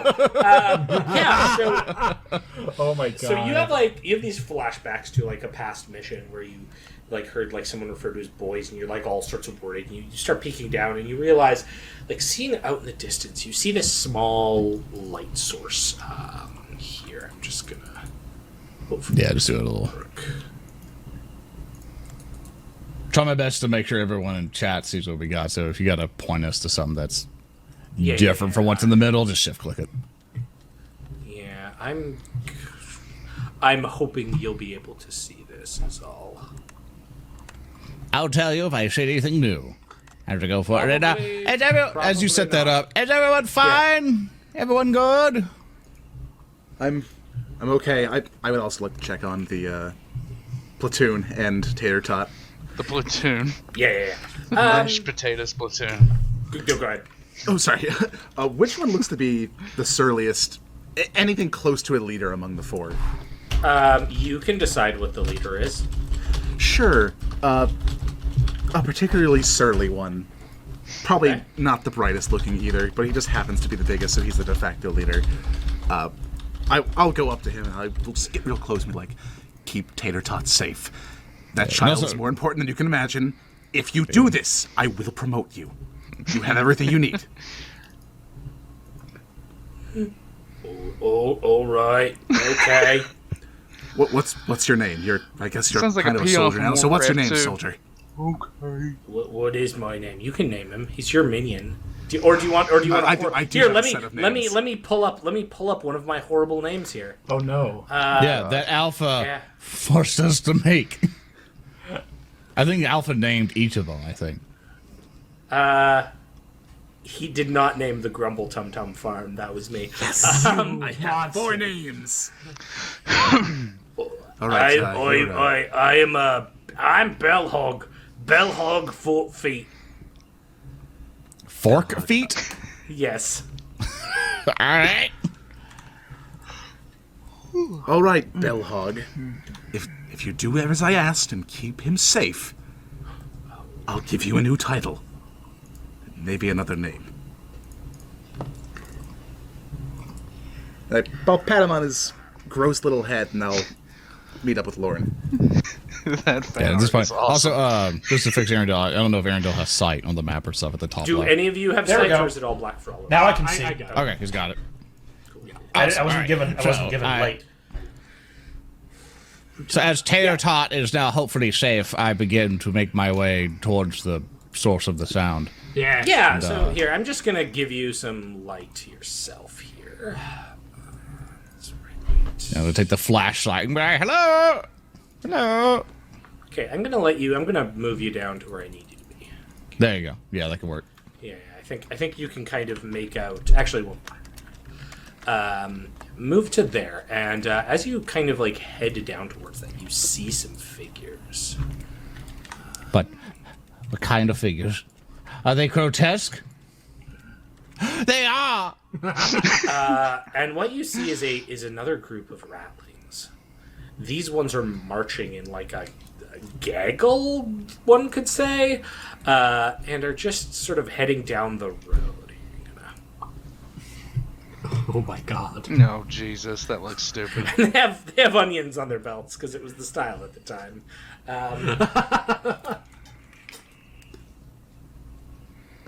Now I see them and I'm like, well, Brad, it seems we've possibly found some rescuers.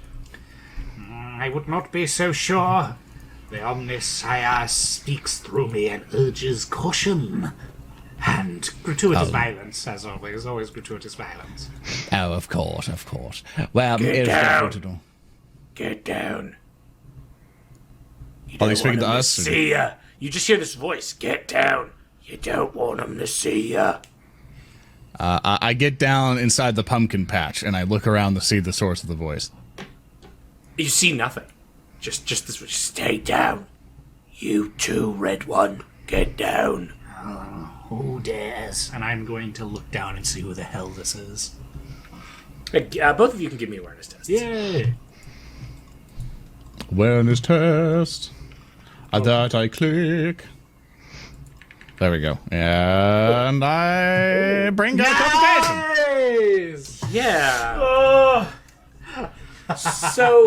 So clearly, Brain, you make some kind of noise.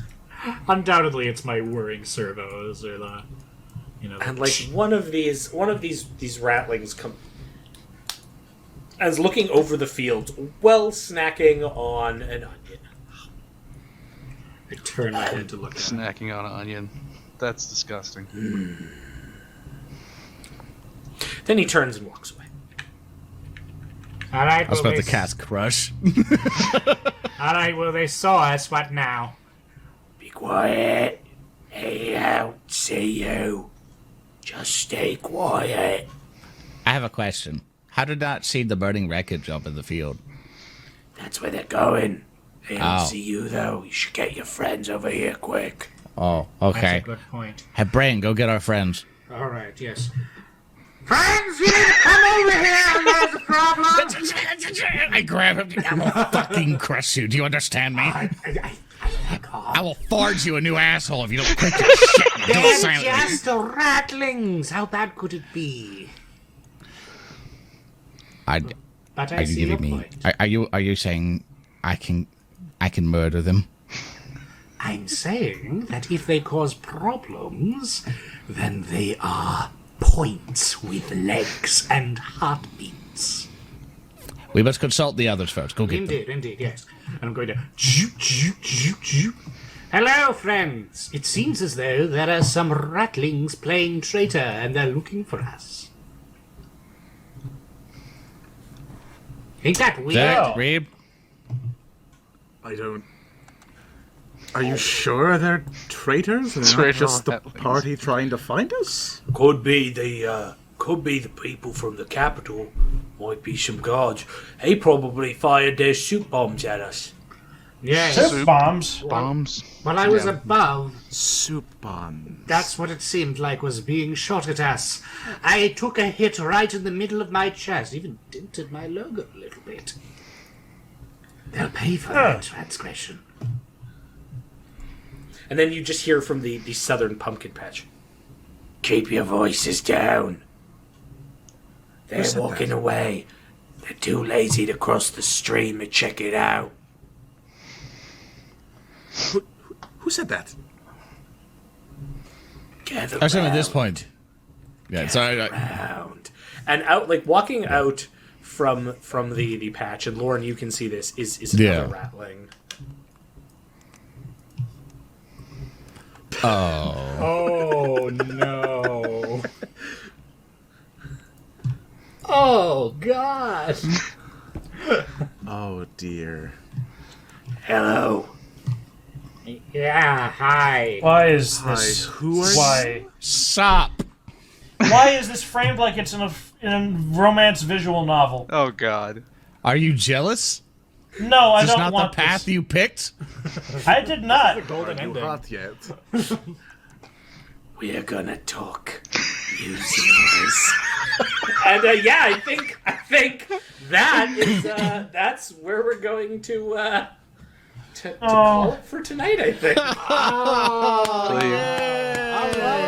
Jesus. Well, that was, Thank you so much. yeah, that was Oh, boy. delightful. And I hope Oh, fun. hope everyone had a good time playing. Hope everyone had a good time watching.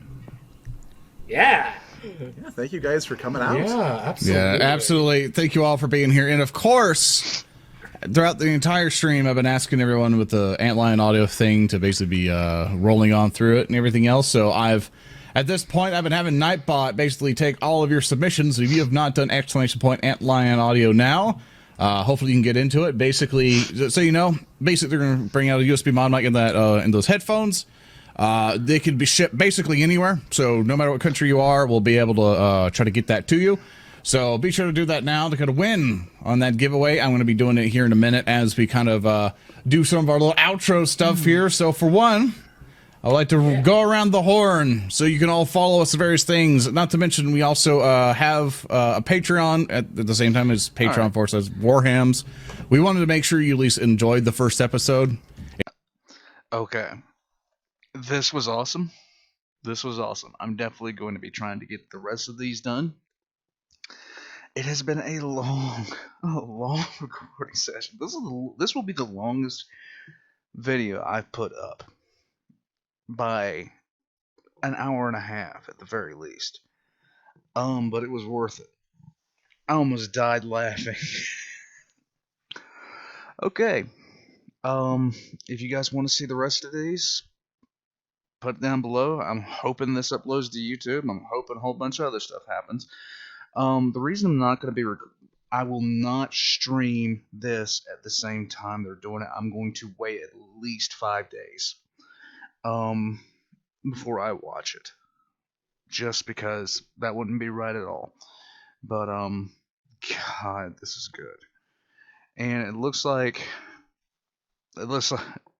I enjoyed the hell out of it. I see why you guys were pushing me to watch this. In any case, I will see you guys next time.